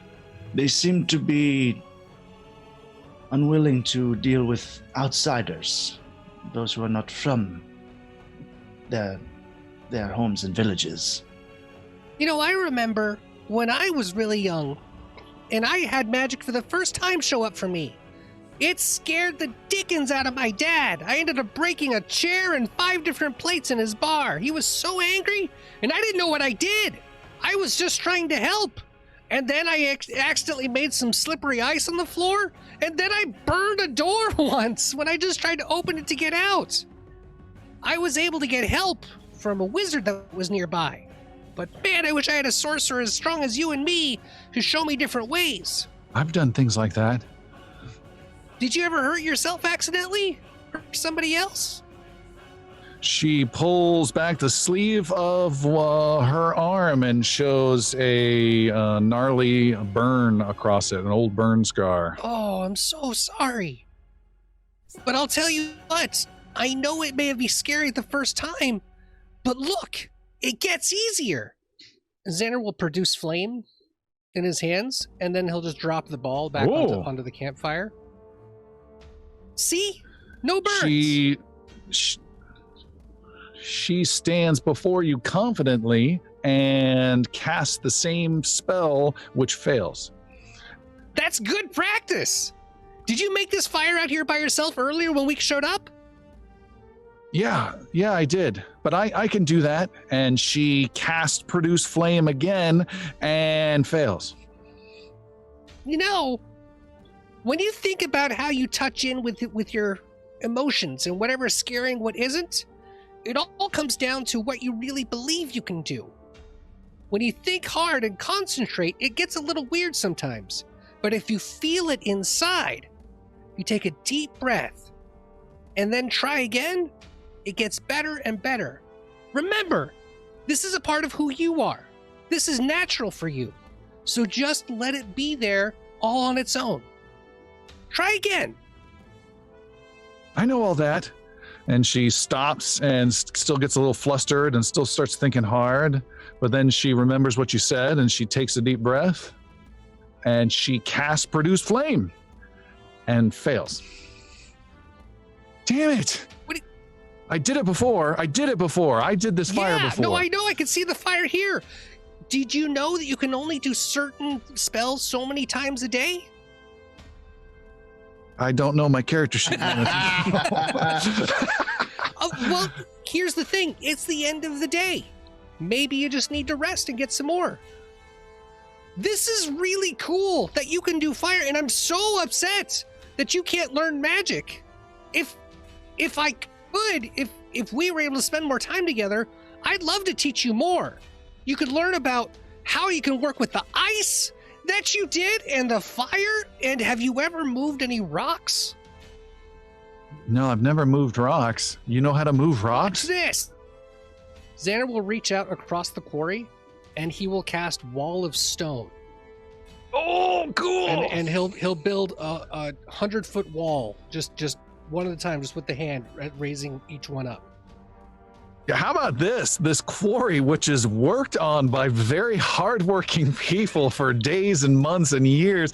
Xander, you just move out. There's like a partially cut, perfect rectangular stone they're cutting. You just pull it out, and then another one, and another one, and another one, and just make this wall instantly. And she's like, whoa! I've never, ever, ever heard of another sorcerer that can use different elements before. You are truly special. And over time, you might be able to learn things like this too. Can you teach me that? How long are you staying? Well, I don't know how long we can stay. There's a lot of fighting that's happening. We're needed in a lot of places. They don't have me come back unless I want to, so I can stay up late tonight if you want to teach me. I think that would be great. Let's do that. Hey, wait, little white wolf. How'd you come to be here? How'd you come to be in a land that doesn't like you for who you are? No. I want to learn that. No, I know. She's ignoring you and pointing at the stones across the way. Let's start small. And Xander's going to start going into coaching, talking about stomping stones and lifting things up and moving rocks. And he's going to show her an elemental toss and some other things. You spend a good 45 minutes to an hour out there and make a Arcana roll, Xander, for overall educational magic training. Educational magic training. 34. 34. That is a pretty darn good roll, and you are able to guide her, and she is able to pick up the basics of an elemental toss, and is not only pulling some rock out of the ground, but is able to skip it a couple times across the dark water at night. But Palik and Yaru, who seem to be more interested in her personal care, notice that she's getting cold and shivering, although she's distracted by the excitement of it. Look, I did it again! That's amazing! You have great resolve. You're very powerful for your age. You are supernatural at this, but I gotta tell you, just like I mentioned before, you can only do so much before your body needs rest, because it's all a part of who you are and how you connect. So it's time, I'm thinking, looking at these stars, that we get back. Aw. It's all right. We'll be here again tomorrow. You will? Yeah. Well, great. I can ask if you can share in our house. We might have some space for you, but I think we can ask if she can stay in her house. Probably. All right, she heads back and asks more questions, particularly of you, Xander, hanging on your every word and looking at you like that little puppy dog after the big dog trying to get the little treats type of a thing. And she's just like, what's the biggest spell you can cast? Whoa, well, that's an interesting question, because it's not necessarily about size as it is about the power of energy that you go through. So one thing I can do is a giant wall of fire, but it doesn't last very long. So another thing that I can do is I can actually change my elemental form. But the most interesting thing I've done recently was I can blast a waterfall of water everywhere. I can soak people for days. That sounds silly and fun. It's the best, but it's very dangerous. If I don't control it right, I just blow over walls and I hurt people. I almost killed a farmer once. He's fine now. You guys return back to town where you guys have been given lodging, and you've dragged Bali to the place you're staying at. You break out your bedrolls. You guys are lay down there. Yelena says goodnight, and thanks so much for showing me all this, Xander. You are welcome. It's a pleasure to meet you. Don't forget about that cookie. Right. And she breaks out the cookie and takes another bite of it and is surprised that it's whole when she takes it out and smiles and beams a smile back at you, Xander, as she disappears to her place. The rest of you are all gathered. Anything else you want to do or say this evening? Well, probably tell the story of what happened. Inform them all, yeah. Found her. We did. We did. She is very powerful. Does she have a mark on her? Mm-hmm. She does. So, she's the one. Yeah, for Piercy, sure. she is, but she does not know that. And she cannot know that. Right, yes. The mom's the word, yes. Is younger than I she's expected. had no training, and she's... I mean, I don't know shit about magic, but with no training, she can do pretty... I feel like she has pretty good control. I felt the same way about young Xander when we first met. You thought I didn't have any control? You're a dick! No, Xander, I thought that you were the most powerful among us. Your efforts and the messages brought forth because of your abilities. Xander, a lotus does not use words to announce its arrival to the world. It simply blooms. You have done that today. Well, thank you. You're much less of a dick now. You still need to learn control. Xander starts getting all sorts of like, hey, it's just fun. But he knows he's right. He's 100% right. Just fell out of the sky today. All right, you guys rest and recuperate for the night. You guys are healed up, recover your magic, as does Yelena. The dawn breaks the next morning, and we will take our break there, and we will be back in a couple minutes. Hail traveler, your ever so handsome elven hunter here with a special Patreon message. You can join one of 3 distinct membership levels: Adventurer, Hero, and Champion. Join the $3 Adventurers Corner for bonus episodes, character creations, and after-show chit-chats. Come around to the $7 Heroes table for downloadable maps, character sheets, and scripts, as well as exclusive Discord polls. Still have an appetite for action? For $15, you become a champion of the realm. Gain access to all of the above, as well as submitting your own silly characters and side quests, and have a chance to make it into the show yourself. Well, what are you waiting for? Go to patreon.com/IngloriousBards today. Until next time, traveler. There is a knock upon the door of the small little log cabin almost affair that you're in, sleeping, and you're all piled next to each other. Xander has been pushed off of Palik multiple times throughout the night. I'm so cold though. And again, another knock upon the door. Yes. It's me, Moten. He opens the door. Checking to make sure Palik is decent.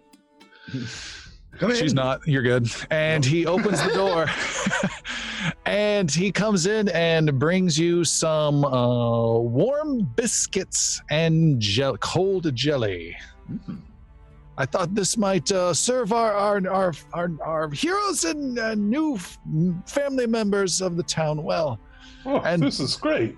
And to thank you again for all that you've done, and to see how long you might be staying in town. We could certainly, use some eyes on the horizon to keep ourselves safe. I heard from that terrible little girl you mentioned last night. She said she ran into one of those Colium creatures last night. And of course she did. She is plagued with misfortune like that. She did. We were able to dispatch it right away and get it completely taken care of, so it's no longer a concern. But more might come, so perhaps there's some sort of arrangement we could make to keep you here just for, say, the next week.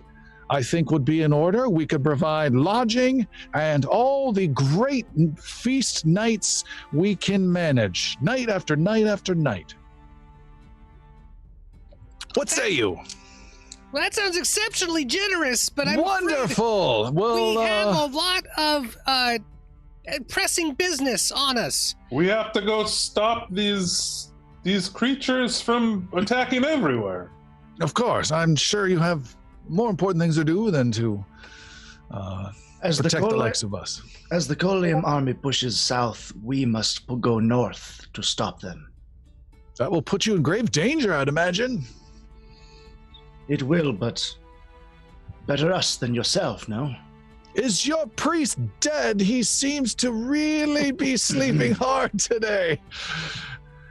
He's very tired after last night. Sleeping off the wonderful beer.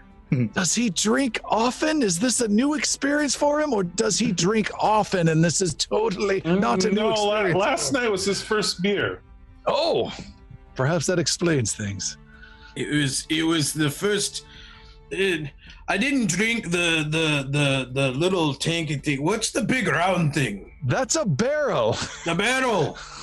Those are good. That served me right through the night. I'm totally fine with that. In fact, for breakfast, I think I'll have a barrel. I think we could arrange something. So how long will you be staying then? How many days? I don't know. How long do I sleep for? Well, we'll have to discuss it, but I believe we'll probably be here for about 2 to 3 more days. 2 to 3 more barrels. That's good news. Thinking 2 to 3 hours, but Yes, we must. Doesn't change my barrel count. We must make no promises right now. Let us discuss and enjoy these snacks that you provided. We will come down to join you. Of course, anything else you need, we're here. We thank you. Just dial 9 on your outgoing phone. And he heads out. Outside telepathy, though, it says Xander's going to detect magic real quick from the room. All right, you detect no magic. isn't that like a permanent ability you have now or something? Oh, that's right. It's kind of like always on. I think I've got a feat that does it. It's just kind of a general sense. I think that was a feat, but you did not select it. Oh, I didn't take it. Okay. I think that's what happened. So, how are we going to get this girl out of here without being monsters? Well, we can't legally transport her past kingdom lines, so She must go of her own accord. Well, yeah, I don't think she'd have a problem leaving, but... Well, she might. This is the only home she's known for a while. What I'd like to do is spend some more time with her and see what we can do with getting her a little bit more trained up and comfortable. And then maybe I'll make an invitation. I mean, I'm going to make an invitation. I just don't know how exactly to do it to let her be comfortable to know that she can travel with us. She'll have to know that it's really dangerous. She'll have to know that her life could be on the line at all times. And she'll have to understand that we don't always get such great food. It's going to take a bit of convincing, but if we can talk her through it... Why are we even doing this? This is a terrible job! No, I'm kidding. We should definitely keep going to make sure that she's comfortable with where she is so that we can get her going on long without thinking it's a really big, scary idea. I don't think we can spend 2 or 3 days here, though, Xander. All right, well, let me see if I can go talk to her. Shit is getting terrible. As I said, let us see how today goes. Xander, spend time with her. Get to know her. See if she opens herself up to you. You have the morning to convince her.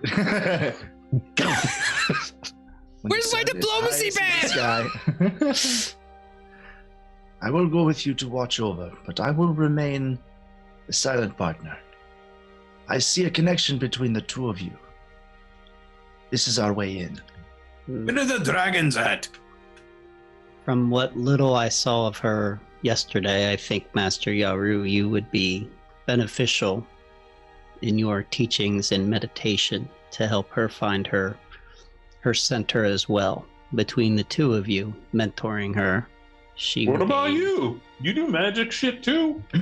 My magic is... I'll Along the will way, guide where I may, but Yes. I believe Xander and Master Yaru will be best suited for guiding.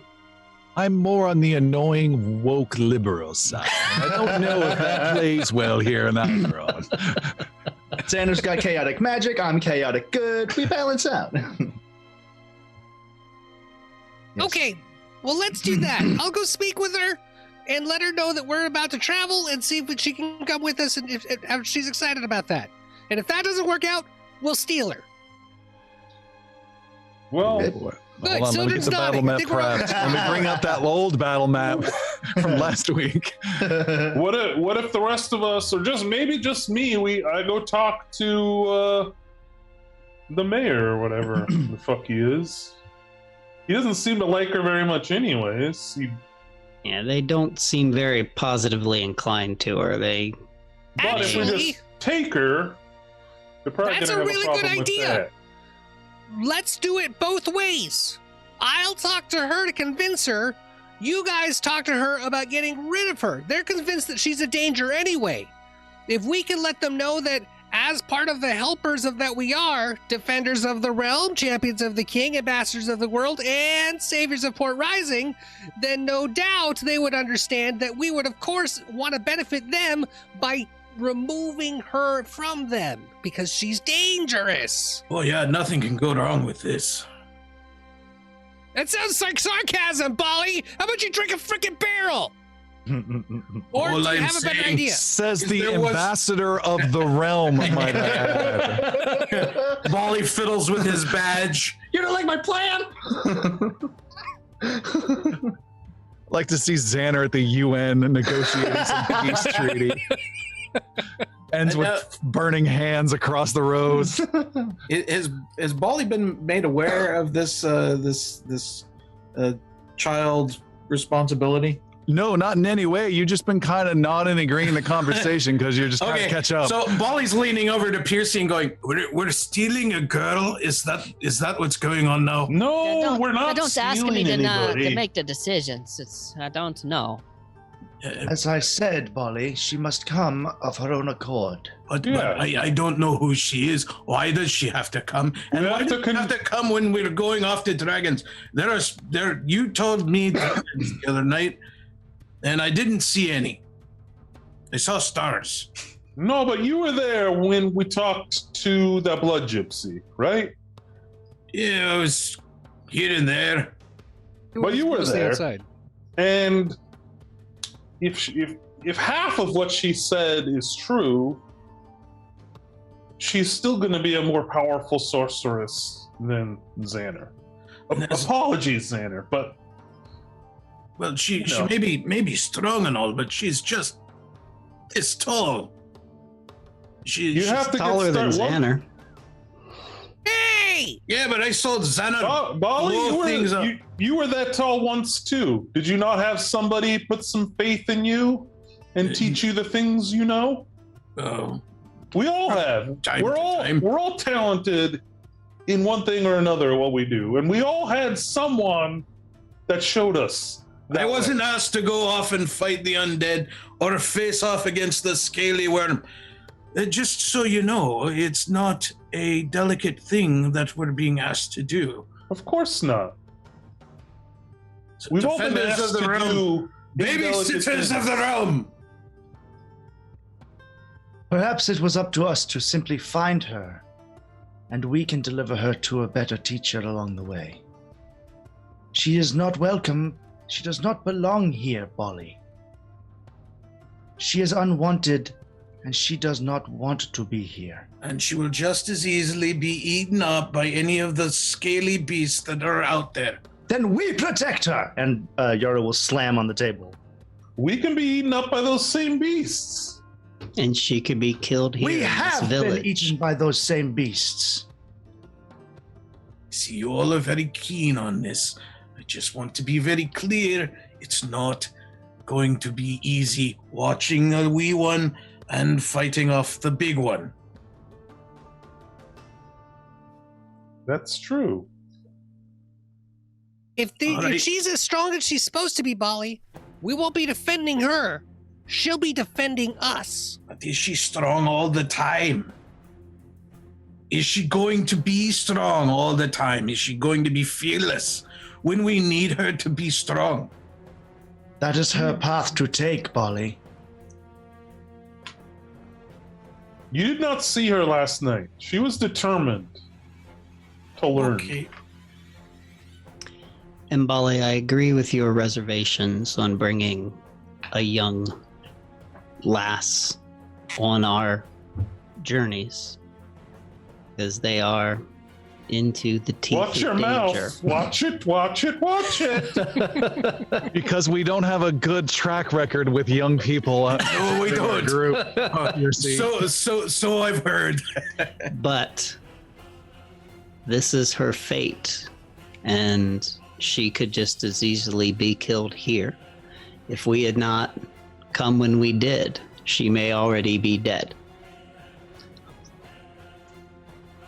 We are her best chance at a better life, even though our path lies in the face of danger. Very well then. I'll prepare another plate and bed.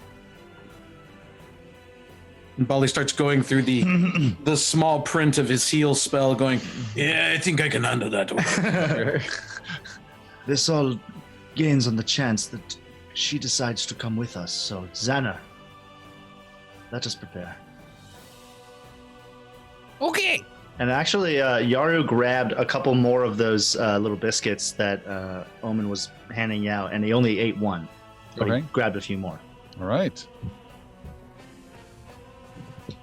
So are we proceeding, or? Yeah, so Xander's gonna pack up with Yaru, and we'll go out and try to seek out Yelena.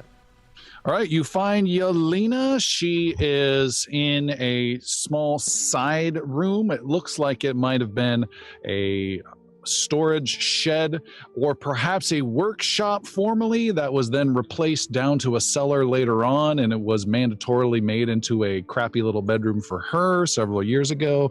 No begrudgment there at all.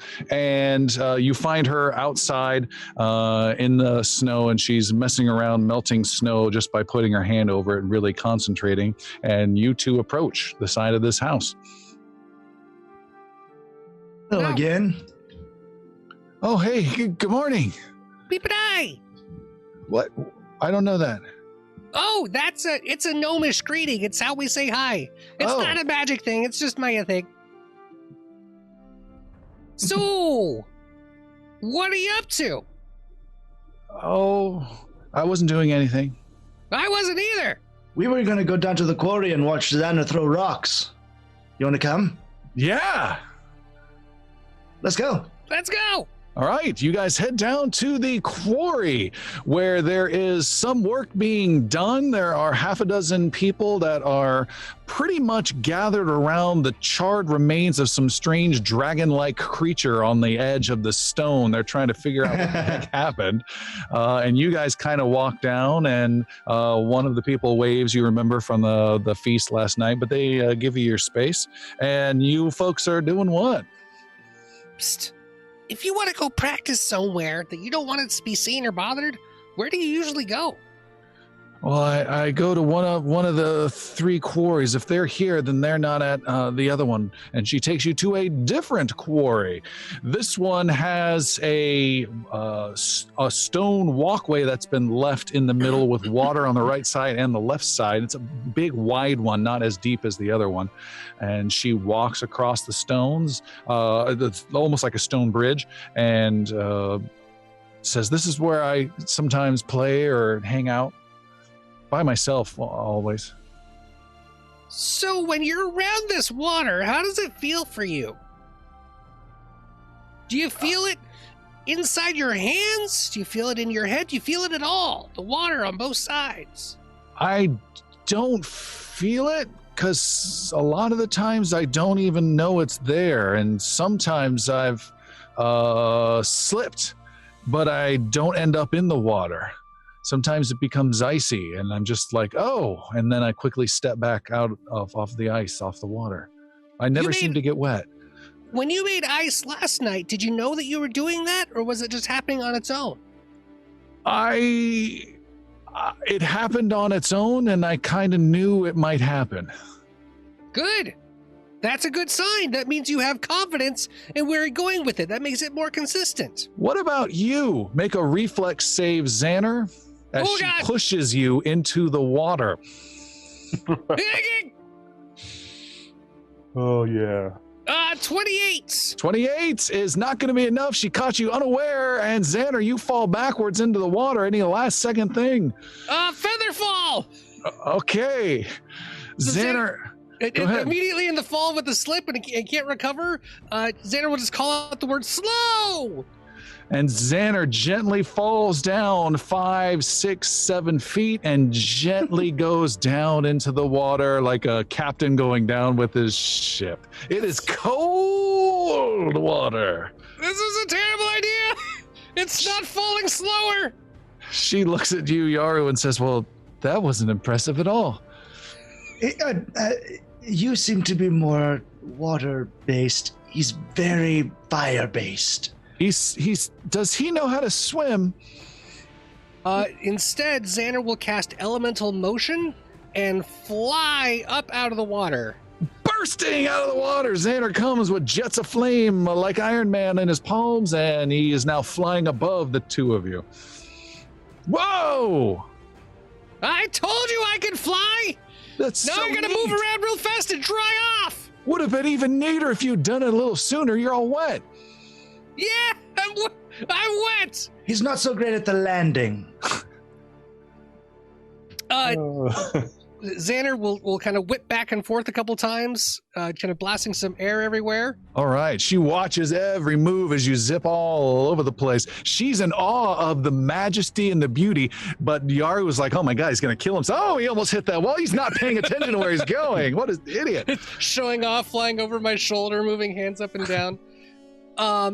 When I come back down, Xander will cast Electric Arc between Yaru and Yelena. Okay, this is an attack roll? It's a little attack roll, yeah. Okay. All right. Little lightning. She needs to learn soon. Is that what you're saying? Okay. Make an attack roll. I'm going with the Miyagi approach. You're going with the Kung Fu Pao. So you're going like Emperor Palpatine on her? Yeah, I'm gonna turn or die. All right, it's a reflex save. Yaru, make your reflex save. Will do. Ooh, not great. Only a 27. I'm gonna use Cat's Luck. I think I can do that on a reflex save. It might be a Fortitude. Give me one moment. All right, she got a 15. That's a critical failure. Yeah, Ooh. can we pull that back a little bit? Does she have to be critically zapped by lightning? You can control it to a normal if you would like. I'll just bring it way down. So bring it down to a normal. And is this a level 1 spell or is this a cantrip? I was shooting it as a cantrip, but I wasn't expecting it to be a cantrip with a level 6 caster. Yeah, that's what I'm saying. Let's say you have control over that and can bring that down to whatever level yeah, you want. I was intending to roll 1d4. Xander and Yaru 10. come back to the cabin covered in gore and scorch marks. Don't Well, ask she any said questions. no. You don't want to talk about it. How about a 32 instead? There we go. So yeah, so it's 3-point damage. Yaru, you'll get none of that. She just gets static hair. All right. Zap. A Hey! lethal blow to static hair. So she gets zapped and she sees Yaru do a little like twist on his finger like a breakdancer to avoid all of the electric arc sparking off of her. But all your hair is still a little puffy. And it's a little puffy, yeah. And then I come back when my hands were folded back in and I just rest. What was that? That's an electric zap. I was able to channel air and fire together to do an electricity zap. That's a terrible way to land. Well, it's all I got. Miss Know-It-All. Oh. I don't mean that. No, I'm sorry. You're doing great. Hey, listen. I have a lot of fun with you. This is really... I don't get to play with other sorcerers and teach them things. I really wish we could stay. But we can't. We have to go soon. Do you think maybe you'd like to come travel with us? And learn more magic with me? Come travel with you? To where? We travel all over the world. We're actually from Navarre. I'm from Edlin Home, way down south. We've been to Port Rising, the Thousand Isles. We're here in Iveron. Whoa. We go everywhere. That's And it would crazy. be- But where are you going next? I mean, like how long? I mean, you would be gone like a day? You would take me back? Well, that's kind of up to you. If you really I don't like want it to here- walk back. No. We're not leaving right now. I'm just saying that we're going to go travel pretty soon, maybe up to Virik, maybe even north to fight off more of those Kolium guards like we did last night. You're heading up north to the city of Varric to attack the Dragonkin? That's what we do, kid. We're warriors. We're travelers. We are the defenders of the realm and of Navarre, and hopefully Varen. Iveron's something that can be defended. We definitely know it needs our help. And it sure would be great if we had you along to help us out. Oh, why? Well, frankly, you're really good. You're really good. There's I a can't lot of magic fly in like you. you. Not yet. But with my help and with more training, we can start doing it together. I struggled even to get the flame going last night. I don't know what you mean that I'm really good. I can't do maybe even half of what you do. Well, I'll tell you what. I've been doing this for a long time now. And with the more you practice and the more you learn, I'll show you how to get better. Maybe you don't do the big spells right away, but we'll do more flame practice. You already know ice naturally. We can use that. We can do more of that, and you can be more and more natural as you go. You get older every day. The sun rises and sets. And along with it, your magic grows. It gets stronger with you. So what do you say? Let me show you how to do more. Xander, make a diplomacy roll. Hold it before you make that roll. I need to look at the new level 12 DCs for a hard roll. Let's see what we have here. Go to here, it's here somewhere. I know it is. No hiding from me. Under mechanics, it's blue. Should have had this open ahead of time. There it is. DCs. Let's go for a 35. You're talking about. Let's do a 33. Okay. Diplomacy rolls in there. 38. Oh! I didn't even need to hear a point, you guys. That was just a first 38 roll. That sounds great. It sounds amazing and all, but I still don't know why me. You keep saying I'm powerful, but I can't do the stuff that you do, and I can't fight those dragonkin. Do you remember what I told you last night?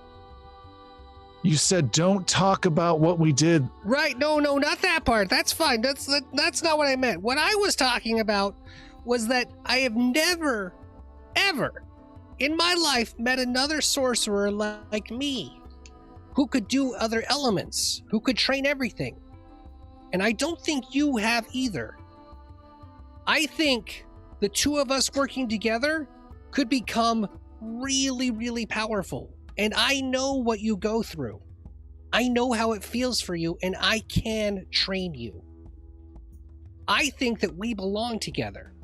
And I would really love to have you along to learn more magic with me. I think that'd be amazing, but I don't have that kind of magic in me. I keep telling you that. I keep telling him that, she says to Yaru. I don't have that kind of power. I do little things. I think you believe in yourself very little. And you remind me of someone who I once trained in my monastery in the mountain. I left this person too early, and in that mistake, I will reap what I sow in due course. I cannot make that mistake again and leave you here alone. I know you are alone. And though you seek to be by yourself with these people who you live with, we can give you new meaning. We can teach you your own purpose. We cannot give it to you. We can train you. But the choice must be yours. She looks hesitant, and she looks down at the ground. She looks at her hands as though waiting for some sort of magical sign or something to sprout forth, a flame, some ice, something. And she seems to be shaking her head, but then she looks at you and listening to your calming voice, Yaru. Make a diplomacy roll of 29.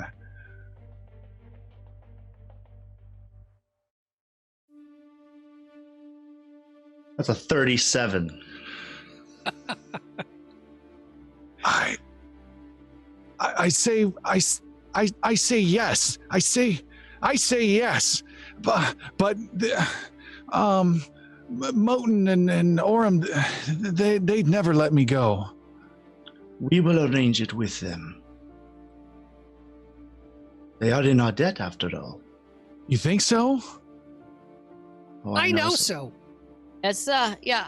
I say with his life. It's I think maybe he say okay. Ah! Out of nowhere, Piercy somehow magically appeared in the quarry. Holy moly! How did you get here? We're in the B location. How did you? Within 120 feet, aren't I? No, we're like 3 miles away. Yeah. Right. She says, so, well, what do I do? What do I do next? Well, let more with our magic and practice right now, and then I think we should go pack up and get ready to venture. You need to know, this isn't going to be easy. It's going to be really hard. We're going to be really tired, and you might even get cranky once in a while. But it's going to be worth it. Do you remember the young girl who was with us last night, Palik? Yes. I traveled for many years by myself through this land when I left the monastery, and I was alone for all that time. But when I came to the king's city in Mescon, I came across Palik in the darkness of a dungeon, and she saved my life and brought me to join her, and here I stand. She will be happy that you come with us, but she must see that you are confident, and she will push you as you push her. Then I'll get ready, and I don't have much to pack, but I'm excited. I'm excited. You have some new gloves we know about. Grab those and come. And she runs off to go get ready. Although she's nervous, I still don't know about the elders. And then she runs back and gives you a hug, Yaru. And then she runs off. And then she runs back and gives you a hug, Xander. And then she runs off. You guys are back at the village sometime later. You're all gathered as a group. You've just brought them up to speed. All right. Amazing diplomacy rolls. Well, we should go talk to the old man, right? Yes, let's talk to them. And his wife. Yes. You find them. They are getting more battle preparations ready of cutting stakes and preparing torches out in his little basement shed there. Hello. Hello, how are you? Good, working hard. It looks like you're gearing up to head out. We are. We're going to head out this afternoon. But we wanted to talk to you. I wanted to talk to you about something. You guys have been having a lot of problems with attacks here by the Colian. More attacks here than in the other surrounding villages. And I'm going to be upfront with you. We came here because of that reason. All right. And we think we know the reason why you've been getting a lot of these attacks. What reason is that? Yelena. She's unlike. I knew it! And he points to his wife right next to him. I told you! I told you! She's unlike most of the people here. Oh, you don't have to mince words. We know how terrible she is. Yeah, you don't seem to like her very much, and that's fine. That's your right. Would you be opposed to us taking her? Taking her? Taking her to somewhere like a place where there's other people like her. Like a prison? No, not a prison. She would be guarded. She would definitely be under guard, but not locked up like behind bars. There would just be people watching over her. And why would you take our Yelena? Do you want these attacks to keep happening so frequently? But what is it to you? We are the defenders of the realm. We're here to protect everyone. So, you once again make a reason... sacrifice to protect our town, even from such a nasty internal threat, such as Yelena. Yes. She is one of the reasons we came to Iveron. It's also part of the reason that Iveron has been so heavily attacked. Yelena is? For all of Iveron? How many people like Yelena have you met or seen in Iveron? Not many in my lifetime. Maybe two? So yes. What say you, Orem? And his wife just says, whatever, and she just brushes off the whole thing. Well, yes. By Lark, yes. Take care. Get her guarded and protected for our sake and for Iveron's sake. We're in your debt again. I can help with this. And he starts rooting around in an old chest, pushing baubles out of the way, and grabs a little sack out and pours out several silver coins. This is the least I could do to help defray some of the costs. We can't take your silver, kind sir. Keep the silver. Keep your village fed. Boy, I just can't give this away. All right. Any more of those runes, though? I love the scratch of the neck. Silver and Pearson comes up to you, taps on your shoulder, and pops a little rune into your hand. Which rune? Which one is it? Somebody tell me! It's the greater striking. Ew. So you're handing over this greater striking rune. Yes, I'm keeping. I have a striking already. I'm keeping the keen, and I'm handing Sildren the greater striking. So Sildren will have more damage dice than you on his weapon. Weapon that he's used exactly one time. But I no You'll longer need am it. forced to heal you True. fools. Hang on a second. We've got a new sorceress. Let's not forget how we started a year ago. All right, so Sildren, you attach this magically, and it forms into the hilt of your rapier. Is that correct? Isn't it a bigger sword now? Let me think about that. It's either that or the bow. I'm not sure yet. Okay, you think about that. Not the bastard sword? No. Because that's not a finesse weapon, so my to hit's a lot lower. Copy you. The bastard sword is more for that specific spell, which is less relevant now. Weapon storm. Yeah. Moten continues and says, well, I suppose the next step is do you have manacles or rope? I can spare some rope. I'm not trying to be disrespectful to your abilities or all of this, but I'm not sure how easily I will be able to sway her. She does not listen to me. Moten, sir, we have. This isn't our first. How do you say? Rodeo? Child abduction.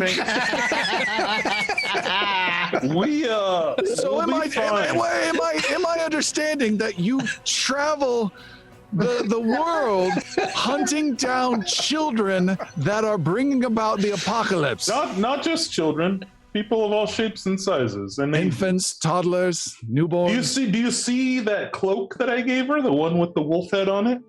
I think so. So while we're traveling, that will dampen her, the inconvenient powers she has. Make a deception roll, Thank please. Fucking wanting to do that.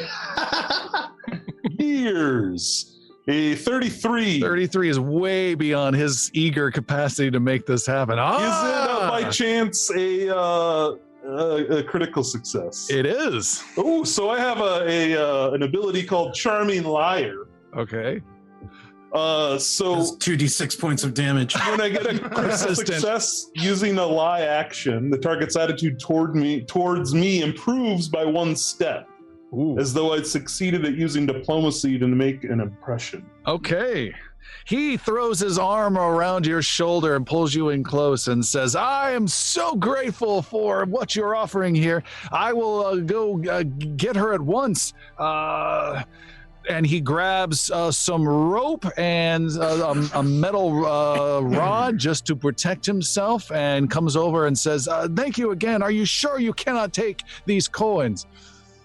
Feed your village with those coins. Throw another party when we leave. You are saving our town and our kingdom and Yep. relieving me of a great burden. Come. That's what we're here for. I might need some help with the beating. Okay, and- no, let's not beat her. This is taking on like a Borat movie. We don't want to anger her. I'm sure she'd be even more of a handful if she was angry. Oh, I agree. Then let's be subtle about this, you and I. Okay. Subtle beatings.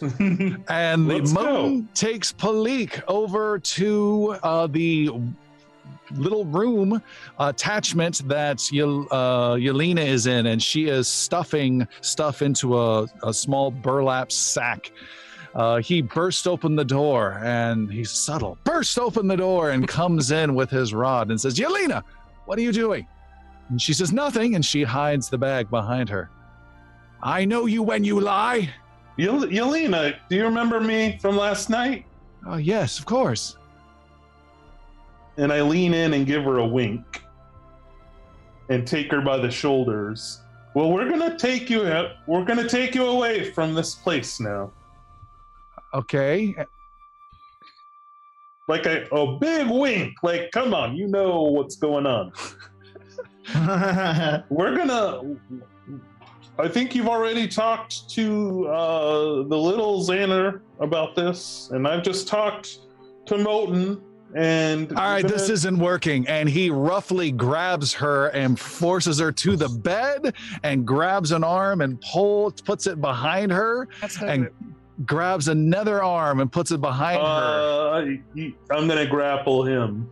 All right, you can easily do so. You grab on him and he says, stop. No, this is how we always do this. Okay, but this isn't how we're always going to do it. So leave her be. All right, easy. I already told you we're experienced in this. We don't want to anger her because God knows what she could do when she's angry. She is patting out the coarse blanket that has somehow lit a tiny bit of flame. So you sit down, sit on your hands. Moten, we're going to take her out of here and take her out of your life forever. Yep, fine. I trust you. Okay. Count to 100 and you can come out. And he says, all right. And he sits down and says, and be gone, girl. Take your life with you, and may Olaric find mercy upon your soul. Come on, White Wolf. Let's get you the hell out of Well, this you place. know what? I have suffered so much from you and your terrible wife, and now I don't have to suffer anymore. You've kept me out here in the cold. You've locked me away. You've kept me from having any friends. You've yelled at me. You've cursed me, and she grabs her pillow and starts assaulting him with the pillow, smacking him over and over. Come on! I stopped him from attacking you. She's wailing away. Walk away from this amicably. The pillow lights a flame as well and starts spreading, which she is oblivious to, and is smashing him with it. And that's hot. That's hot. Come on, and I'll grapple her and walk her out. All right, you have to pull her off. Make an athletics roll of just a 24, please. Oh shit. 19, I'm gonna let it sit. All right, with a 19, the rest of you that are outside somewhere else and getting your own preparations made can hear a cry of alarm from old man Odin, who is just saying, "Oh, the birds!" And he starts struggling and attacks her with his metal rod. Xander runs in. Yeah. Yeah, Yaru's does too. Xander, you run in. Yaru, you run in. He hits her. You see, you don't know what's led up to this. There's a flaming pillow. Moten's left side is on fire, and he hits her with his right arm with this metal rod and connects and does 5 points of bludgeoning damage to Yelena, who spins into your arms, Yaru. There is a very loud crack as I trust fall her into Xander's running arms, and I teleport behind him, and I've grappled him like I'm on top of him. Make an athletics roll for all of that. You need a 27. Okay. Oh wait, that's perception. Let me just go to my skills.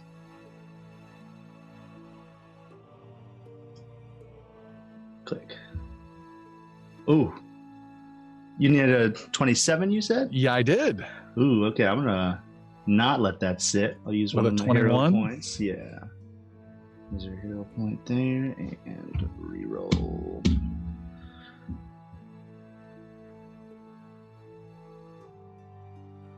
Click. Click. Patient is killing me.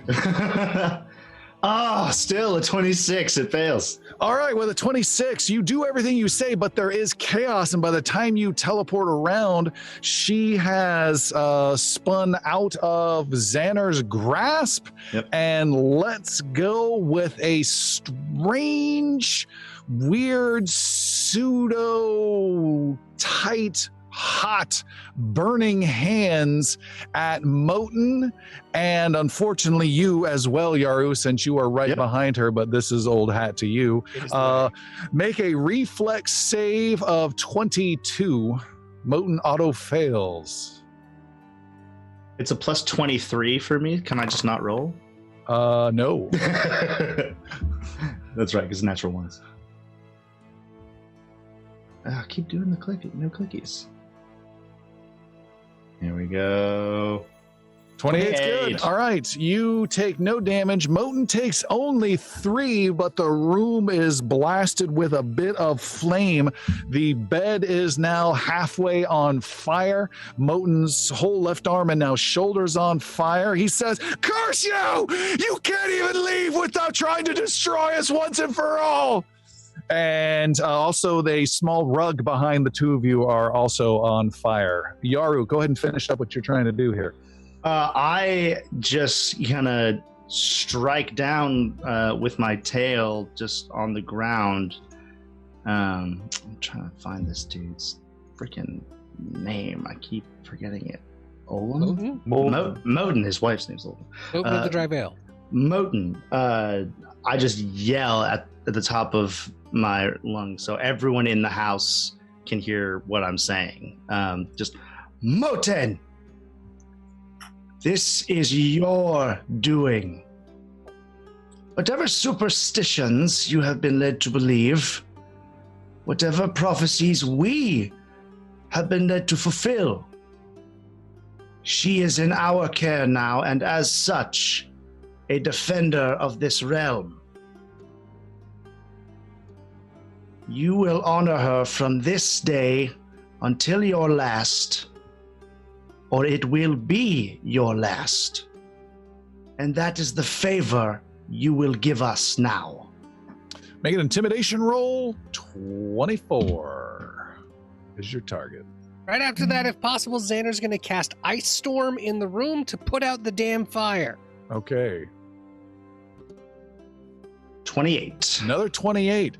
Modin, ready to strike her again, says, I don't know what you're saying, but you're going to prison now and be gone forever, Yelena. And he throws his rod at the ground between them in a defiant stance, but also I don't want to hit her because this monk thing behind me is going to come out of me. So he does not strike her again. He starts trying to pat out this flame that's on his arm. Xander spends an entire spell slot of Ice Storm. What spell level is that? It is a 4. 4. You waste a great deal of its potential violent energy, but turn it more into a cooling energy, and in a small limited space are able to start to cool the room, and everyone quickly leaves the ice box that you leave behind, the meat locker that is behind as the flames go out, smoke is coming out, and everyone pulls out. The rest of the heroes are outside looking confused, and most of the town is now also surrounding this little shed as well, looking confused. So it went well? About as Yes. We're ready to go. We're ready to go. We're going. Here we go. We're going. Fine. Yeah, Yelena, got all your stuff? Good, let's go. All right, so Modin's ready to start cursing, and also, but you guys just move on. He said, "Good riddance." Never As come usual, we came in heroes and I'm not with them. You guys, bring the barrel. you guys head out and leave town. Put in those hearts and minds. Yes. You walk out of town, head back north through the snow. Yelena says, "That was crazy." Yeah, I'm sorry about that. That's not really supposed to go that way. We figured everything was going to be fine, and we didn't think they'd be so upset. I'm so sorry that he went after you like that. That's a horrible way to live. I hope that's not an omen of things to come. Tom is going to mark the date and timestamp of that statement right now, just in case. Hey, have you ever been on a boat before? No? Oh, you're gonna love it. We're on this great big boat called the Foam Runner.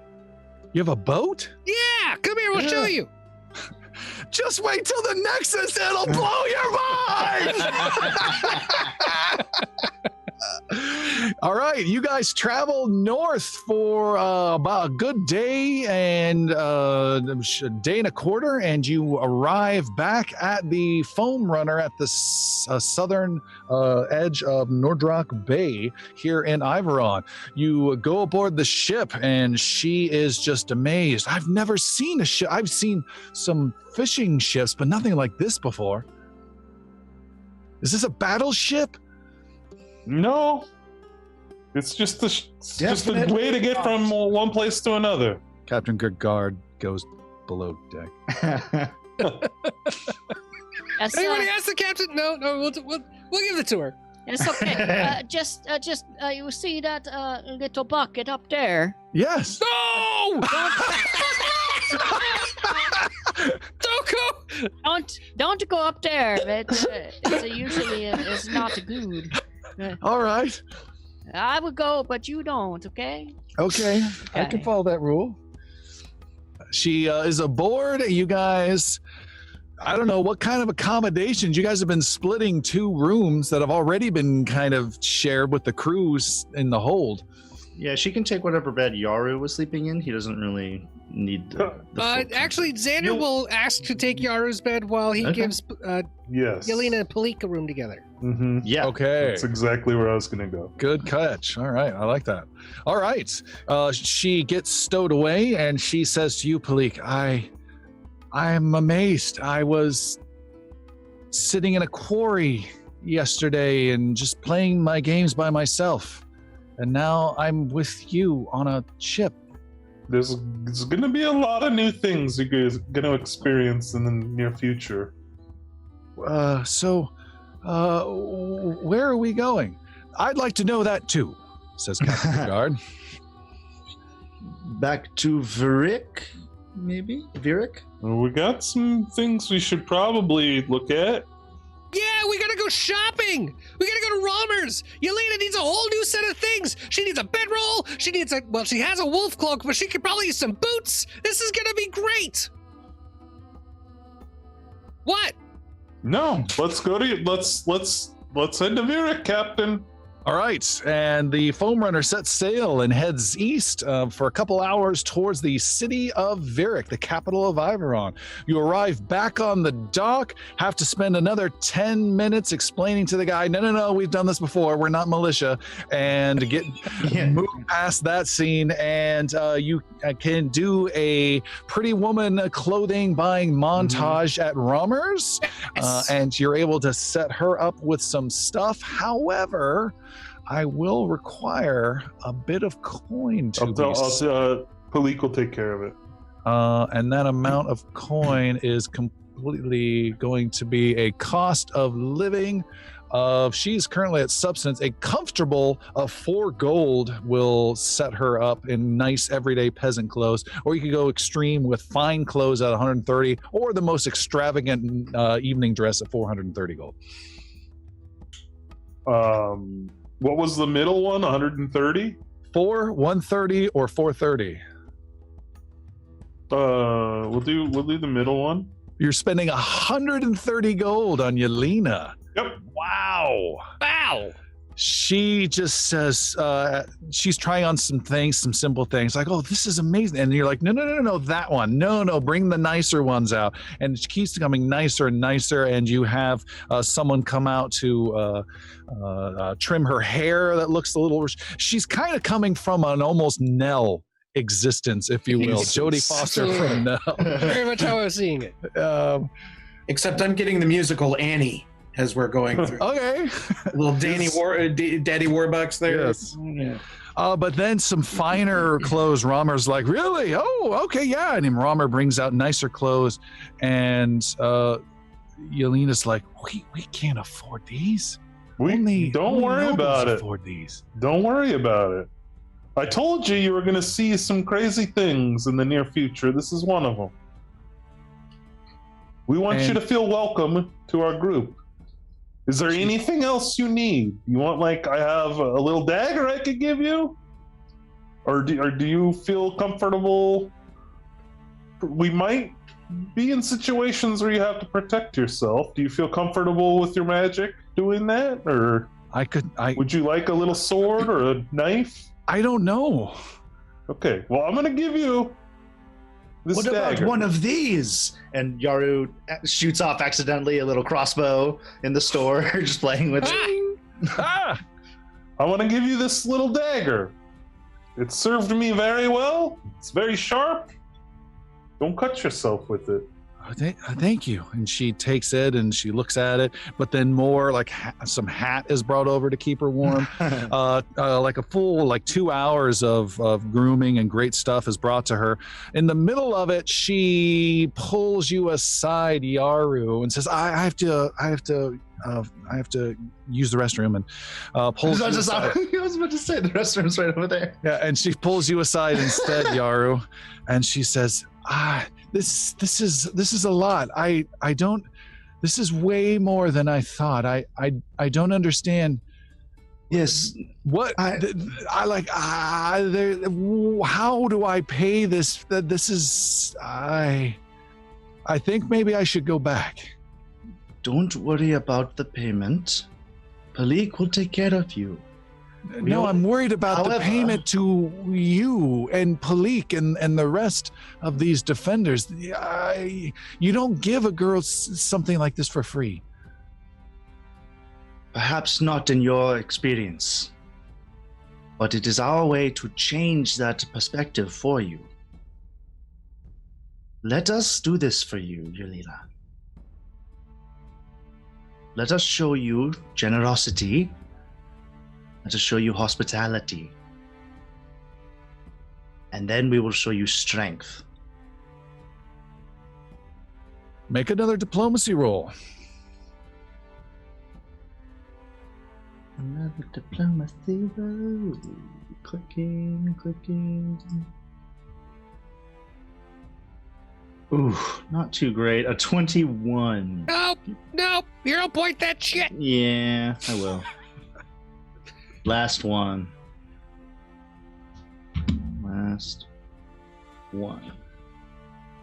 Here, whether you like it or not. I'll give it to you. You can have my hero point for that. Did it. There we go. 34. 34 is huge difference. Yeah, big old difference. She says it's just a fantasy that's come true. I've dreamed of things like this, and I don't believe it, but I trust you, Yaru.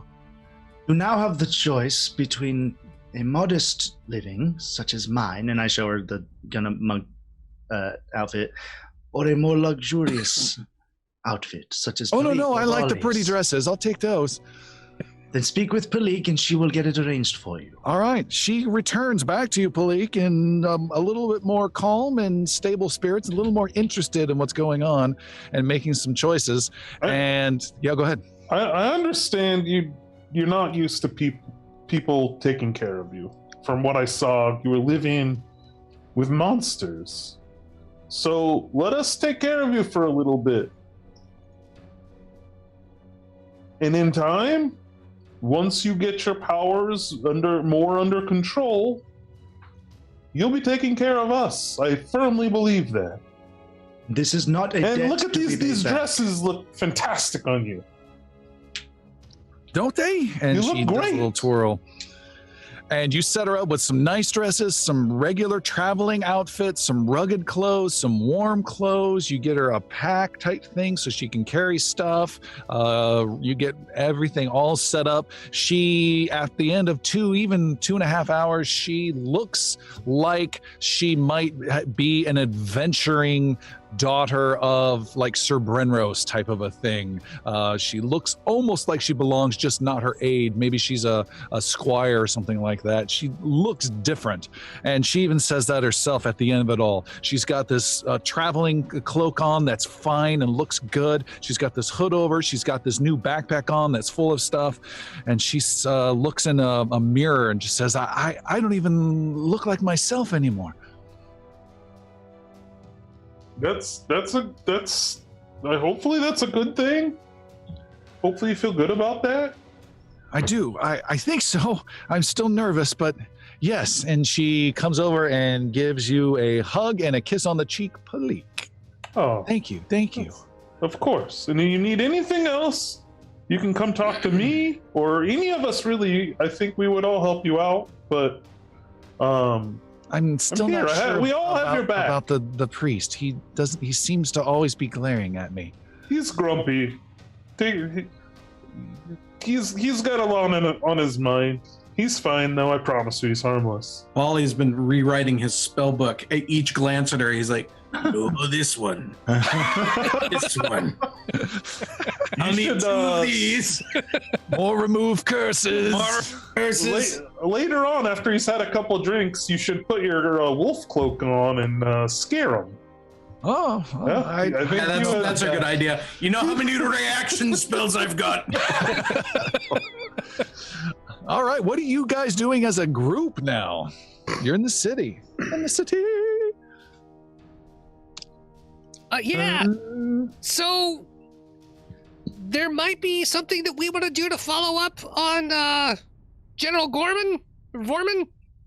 He had some things he wanted us to do. Well, yeah, so Yaru's idea was to go to, after we do this for Yelena, maybe we go out towards the wall and do the magical ink mission. Also, Idrisil wanted us to look into the magic in the wall that the Colium guards might be using to pass through it. Yeah. Which is weird, because I would think they would just fly over it. But that's just me. Idrisil was never that smart, so I mean, it probably was just flying over, and he just can't figure it out. Yeah, so. that makes sense. He sent like 6 guys to take care of it. That's work for him. Shoots a couple arrows, kills a dude, and then just yeah, I think it's that way. I'm a scout. I did that. Yeah, going along the wall and seeing what we can see, I think is a good idea. It's all they were talking about, like in the battlements and stuff when we were there. Yeah, I would. Yeah, I would agree with that. Tower you wanted to look at. There's that Honcho Dragon Coleon? Yeah, I was just thinking, what's her level that we might be able to do? Also, Just trying to twink the low-level character, get her all the nice gear early on. We're gonna bring the You nuke set her up, through, let her get the killing blow for the experience. Take her to the Tower of Scourgeour real quick. Oh yeah, we just got her. Great idea. All these enemies are purple to me. can the Gray Peak be seen from this location? Ooh, checking the map. Oh, that's an interesting question. Yes, sir. Varin map. Looking at here, the Gray Peak. Yeah, well, I'm assuming the Gray Peak is where the Gray Wall. The Gray Hall. I see what you're Gray talking Hall, about. From here to there, I'm going to say only on a super clear day and not with the snow that's been going on, but it can be. Bali is aware, and he's just every now and then you just see him just looks in that direction, checking it. There's also those 2 islands in the bay. Yeah, that's were probably kind of what fishy. Yaru thinks he's looking at. We still have dragons to worry about. We're Yeah, always that's going to the- have dragons to worry about. Where are you seeing the dragon? What have we been talking about this whole time? We've got to find out if Charais is where Charais shouldn't be. And we also have this concern, or I have this concern of the Reds. The Red Dragons, Shale and whatnot. We can't let them join forces. So we have to find out what she's up to. We don't even know where she went. That's why I want to find the Grey Hole. Okay. Yeah, I mean, I'm good for that. I think checking out the wall's a good idea. If we can find out what happened to that shipment of ink, or even maybe go find that Kalkuvad guy. Yeah. Make him answer a question or two. Let us head along the wall, and whichever we come upon first. Perhaps we'll take a Wally, look the at it. Grey Hall is deep in Charvain, is it not? Well, not say we make it in a single night's trip, but it should be of great concern. The winters, the nights, they grow longer and colder. The longer we tarry with finding magical inks and whatnot, it just drives her will even further. Do you think we should cross the wall? Bali is trying to recall on some warfare knowledge that he might have for tracking some intelligence or documents or whatnot that might be going around. This lieutenant across the wall, he might have information, or he could. Is Kalkuvad? Kalkovad, yes, the one. It's dangerous and it's a long shot, but it's a possibility. Would it be possible for Yaru to combine some of his hobnobbing and Colium Dragonkin lore skills to get some information on Kalkuvad? You've got From Colian the- Dragonkin lore? I want that skill. Yeah, dragon, right? I do. Well, you just leveled. You should have picked it. Mother, father, I didn't know that was a thing. Additional lore, Colium Dragonkin. Or sewing. Just the rumors of him in the city, if not military people we've been talking to on our way, from Fendick and all these people. Just anything we can gain from that sort of. You can make a society roll and a Colium Dragonkin lore roll, Yaru. Okay. I will do so as soon as my thing decides to work. Man, I had trouble with the Foundry today. Apologize, everybody. I hear the clicks. You're definitely clicking. I'm trying. I'm going for it. Oh my gosh, give me something. Are you clicking the number? And I'm trying to get to... Seth and Christopher, I don't know. I created I pulled you over to the map, but I don't show you as in the map. I show you still in the Nexus. I don't know. I see myself on the map. Okay, good. Man, I don't even have my skill. Okay, I'm sorry. Let me Are you roll making this for up? you? No, society, you said. I'm sorry. Yes. Trying so hard to get these rolls going. 16 plus that 31 for society. Woo! Nice. Don't see the Colium Dragonkin on my little list here. Can you roll that for me? I am moderately sure I put it in there. Maybe I only put it It's into under lore skills? Oh, maybe it's in my... Yeah, under lore skills. Don't go down. I'm sorry. And a 29. Woo! Both good rolls. That was almost a not so good roll too. Yeah, all right. Really close. You are able to, with your knowledge of Colium lore, this is, by the way, and Jeremy, your surprise is actually the same surprise that Xander has. This is odd knowledge for Master Yaru to have. And I would even say this is perhaps a bit surprising knowledge for you as well, Master Yaru.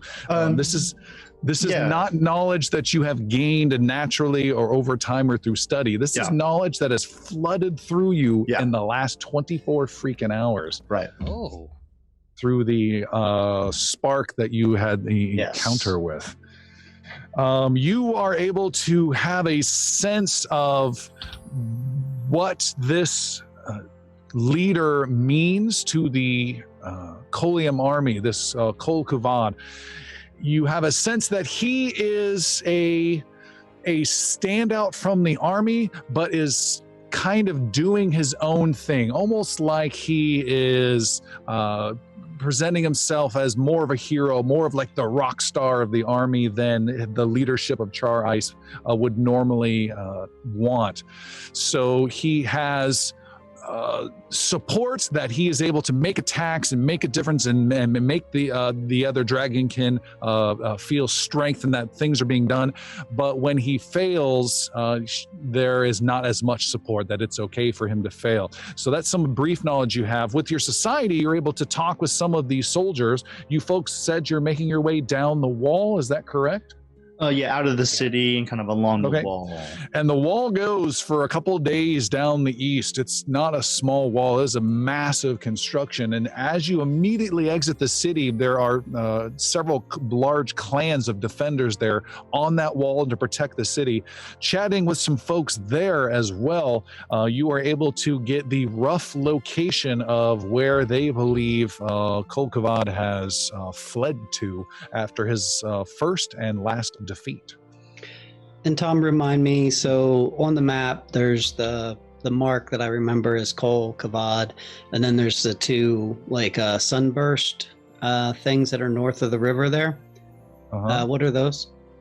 Those are the larger forces, the larger army forces of the Colium army. All right.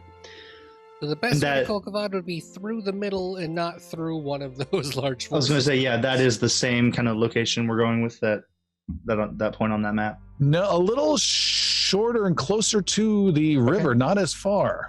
Okay. That, or we take the foam runner to the north and travel through their back lines. But then we avoid the magical ink mission. Your scout possibly put that whole ship and its crew in the lap of an army.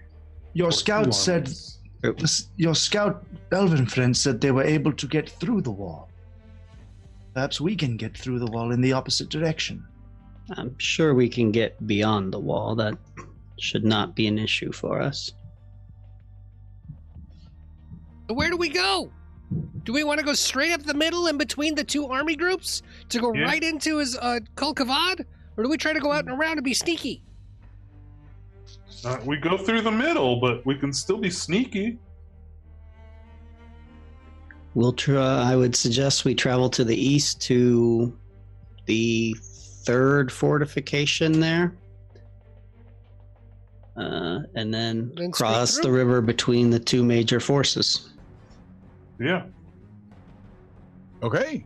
You guys head out along the wall. You are trudging through a road, a decent-sized road with essentially wagon ruts that cut through the snow, but it's somewhat easy for you guys to walk through, walking in those little ruts. That's right on the other side of this wall. This wall is anywhere from 20 to 30 feet of lots and lots of wood. They've done a massive works project to make this wall possible. There are areas where it's just a wall. There are areas where there is a door or a gate that can lead in or out. And there are lots of areas where there are places up at the top for guards and warriors to be on patrol, to defend from above. You can see there are small little camps on your side, the southern side of this wall, where there's food, there's occasionally people resting with tents and some very quiet music every now and again. There's people that are being tended to for wounds. It seems relatively quiet. You are greeted by the warriors as you go along, though, as you make your way through, and you hear, "Hey, that's the heroes, it's the defenders," and some of them slap you on the back, some of them offer you some drinks, some of them cheer as you approach and make your way through. And you're going through one group. This is on day 2 of your walk, and some of them are cheering so loud above you and going, "Yeah, it's the defenders!" And a lieutenant a lieutenant comes down and stops you guys and starts asking where you're going and what your plans are. And Yelena asks Palik, as all these cheers are happening, she says, "What is all this for?" Well, you heard the little guy talk of all of our acclaims, right? He had probably a long list, like 10. Yeah. We've done some good in these lands. We've done some good in this world by protecting people, by defeating evil, and these soldiers are cheering for us because our reputation precedes us. We're not a bunch of rubes running around here. We may look like it and we may act like it sometimes.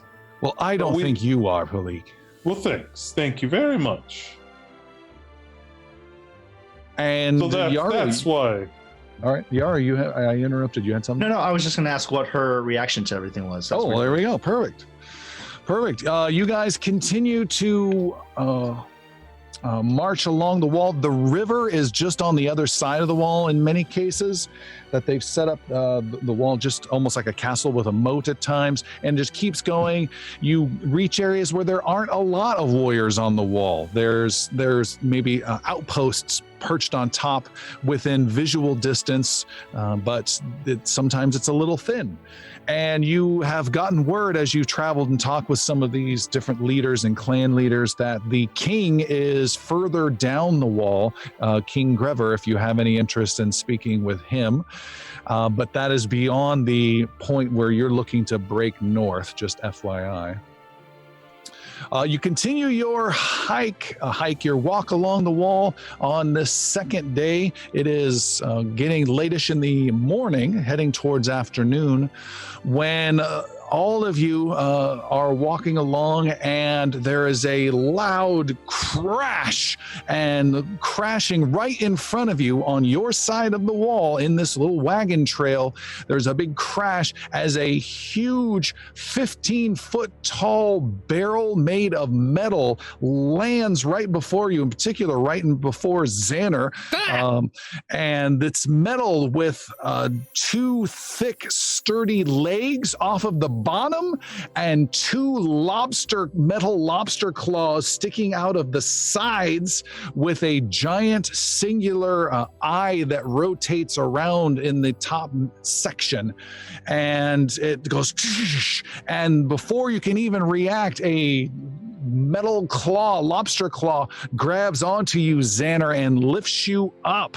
You take 14 points of bludgeoning damage as you are crushed. Ow!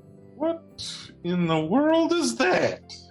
The warriors that are around where this thing is dropped off of the wall are just kind of watching in stunned silence, wondering what is happening or what's going to happen next. He pulls out his short sword and says, "After you, you metal bucket of bolts." Okay. Yaru reaches a hand back and puts it on Yelena's shoulder. All right, she stays back. Xander, you hear a voice emanate, taunting you or so, you're not quite sure, and then you start to hear words, and the voice says, "Oh, it's you. So sorry. Hold on. Looking for the release. Oh boy. Oh, this worked earlier today." Get it off! The claw does not get off. The other claw creaks over to the top of the barrel's quote-unquote head and taps on a large panel. Could someone release the catch on the outside? I seem to be stuck.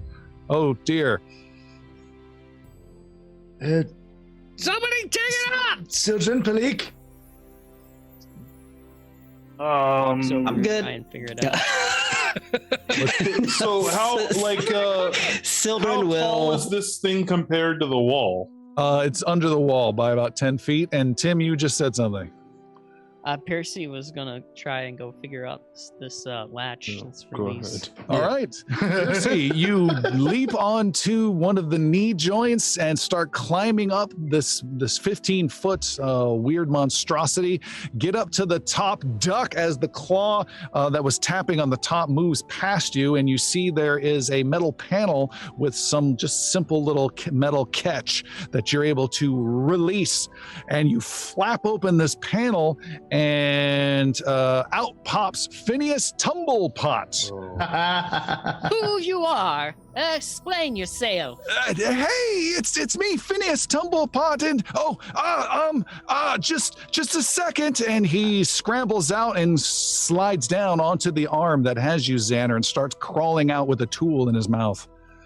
Don't you hurt him. I will strike you with my sword. Yeah, just a moment. Hold on, Xander. And Oh my gosh! He crawls up and is able to jig a little screwdriver in there and yanks it, and the claw releases you, and Xander, you fall and take 7 points of bludgeoning damage. Slow! Okay, generally does not take the bludgeoning damage. And Phineas Tumblepot slides and hangs off the arm and drops into the snow before you do, Xander, and you land upon the ground. Phineas! So sorry. Yeah, hey. Why did you pick me up?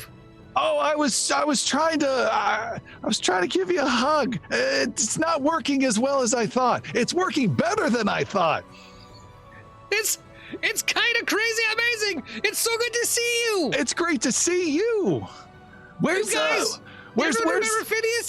He's a science magic. where's the dwarf? Oh, you mean Iggy? I'm right here.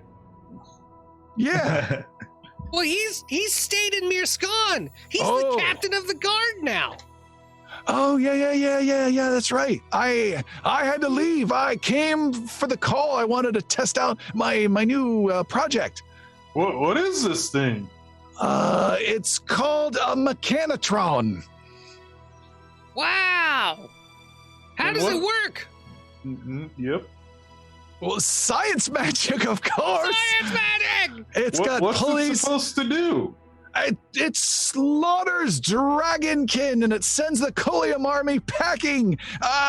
Or so I hope. The field tests haven't quite panned out as I'd expected. Have you killed any Colium yet?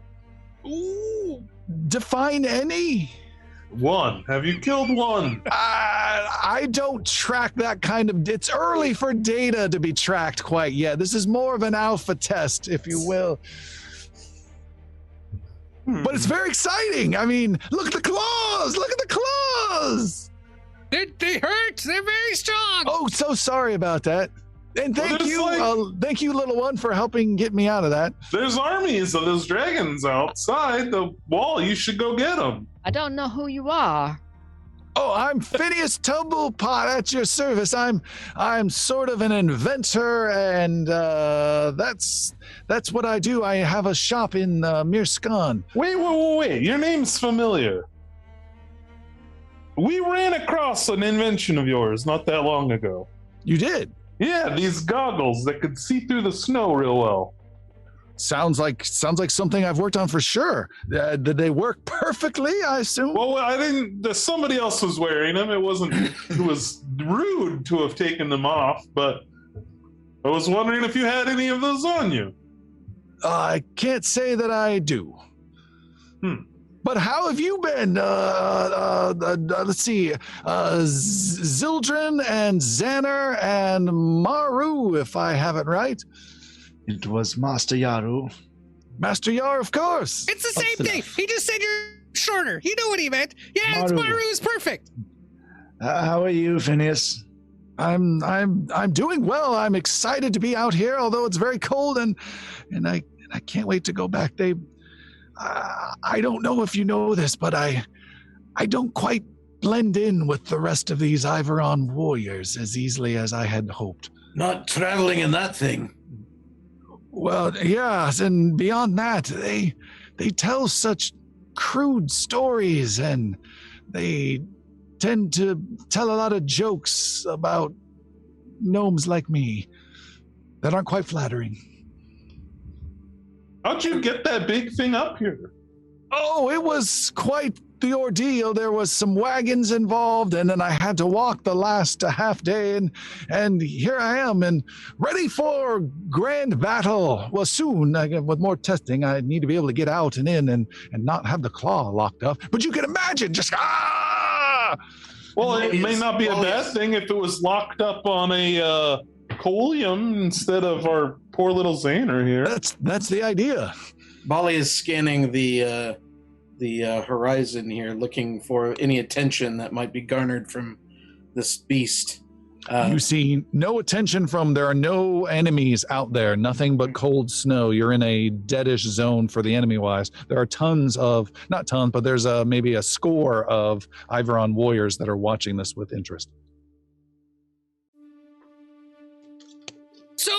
So, Phineas, we've changed and done things. We're now the saviors of Port Rising, as well as different heroes of things. We're ambassadors of the king now. We travel all over the place, and we're trying to find a way to get over the wall in a very stealthy fashion to go take out Kalkavad. Have you heard of anything like that we might be able to do? Do you know of any ways? I can tell you that a good time to go is before sunset. They tend to, before even the sun even thinks about setting, right about then is when I believe the snow is at its weakest and they are less out on patrols. Aha! So magic hour! That's my favorite hour! Right! Mr. Lighting Guy, yes! Perfect! Do you know how to get across the wall, or do we just, go through a door? There's doors. If you saw doors. If you just move that thing out of the hole, we'll just go through. How do we get across the river is a better question. Oh, there is a barge. It's the one that has the rope that you pull. I've had them set it up for me for whenever I make my grand attack. I'm hoping maybe in 2 weeks' time I'll be ready. Oh. What else? What do you have to do? What are you going to do in the next 2 weeks? Well, I got to work on this. I mean, my landing was good, but I don't know if I have enough power to last long. And you all, well, not you per se, but the original defenders of Mirskan helped provide me with this power as well for the Mechatron. Is that the crystals that works that thing? Yes. Wow! I'm so glad he got good use out of those. Yes, and I am here now. I've been told by the King of Iveron, King Grever, to hold this section. He points out to the empty ice where there's no enemies whatsoever. To hold this section with these brave soldiers, and I've decided, and again, in maybe 3 weeks' time, we'll make a launch and make an attack and show these dragonkin what for. This Mechatron's fascinating. Well, thank you. You seem pretty capable of making inventions. What else have you made? What else do you have with you? Do you have anything that could help us? Perhaps. You seem like you've run into me before. I was about to say, she might kill him just now to get the loot. He says, I can think of, well, I know I need that. And, well, hold on. And he climbs back up and jumps into his Mechatron and throws out some old metal bits. And no, and I'll definitely need that. Oh, you know what? And he climbs down with a sack and says, these might be of use to you. I call them hot expungerators. And he shows you strange little warbling gas bladders, almost like a soft rugby ball shape. A highly deflated rugby ball that's thinner. And he says, these could be of use to you. These hot expungerators, if you can pierce them or smash them enough, they will create a great deal of hot air, which will I've used when the first and honestly only battle I've been involved with so far. We were attacked and the dragonkin charged over, some flew, some came across the water, and there was a battle, and I was able to smash one of these, and it immediately created a burst of heat that made them quite uncomfortable, and it kept them at bay for just a few brief moments and gave me a breather of time for me to then climb into my Mechatron, and then I was able to do battle, which I know it did not work whatsoever and it completely shut down, but that's not the point. The expungerators, they gave me just a brief moment of safety from these things, and then you could certainly use them as well. And he hands over half a dozen, 6 some would say, to the group of a hot expungerators. I'm going to drop them into the party loot sheet now. Cool. It totally makes sense that you would make inventions filled with hot air. Thanks. Yeah. Hey, Tom, quick question for you, kind of unrelated. The Colium guards, do they wear metal armor? Have they been wearing metal armor? Nope, it is their hide. Gotcha. You guys can pull one off from the party loot sheet as needed. Thank you. Yeah, that's awesome. Of course. Well, if you find your way back here in, say, a month or so when I'm ready to launch my attack, you can join me and we can stride into battle together. The 6 of you behind the Mechatron leading the charge against the army. That's a deal. If Wonderful. you come back here in 5 weeks' time, when you're ready to make your attack. I like that. That's even better. Yeah. And he bids you all farewell, hands over those little gas bags. You say farewell. He asks for some help from you and then the warriors to help get his Mechatron out of the wagon path as some wagons are coming by. And you guys say your fond farewells and continue on your way and head east further down the wall a bit more. And we will stop our adventure there for tonight. Yeah. So thank you, everyone, for tuning in. This is fun, and we will see you all next time. Have a week. Have a week.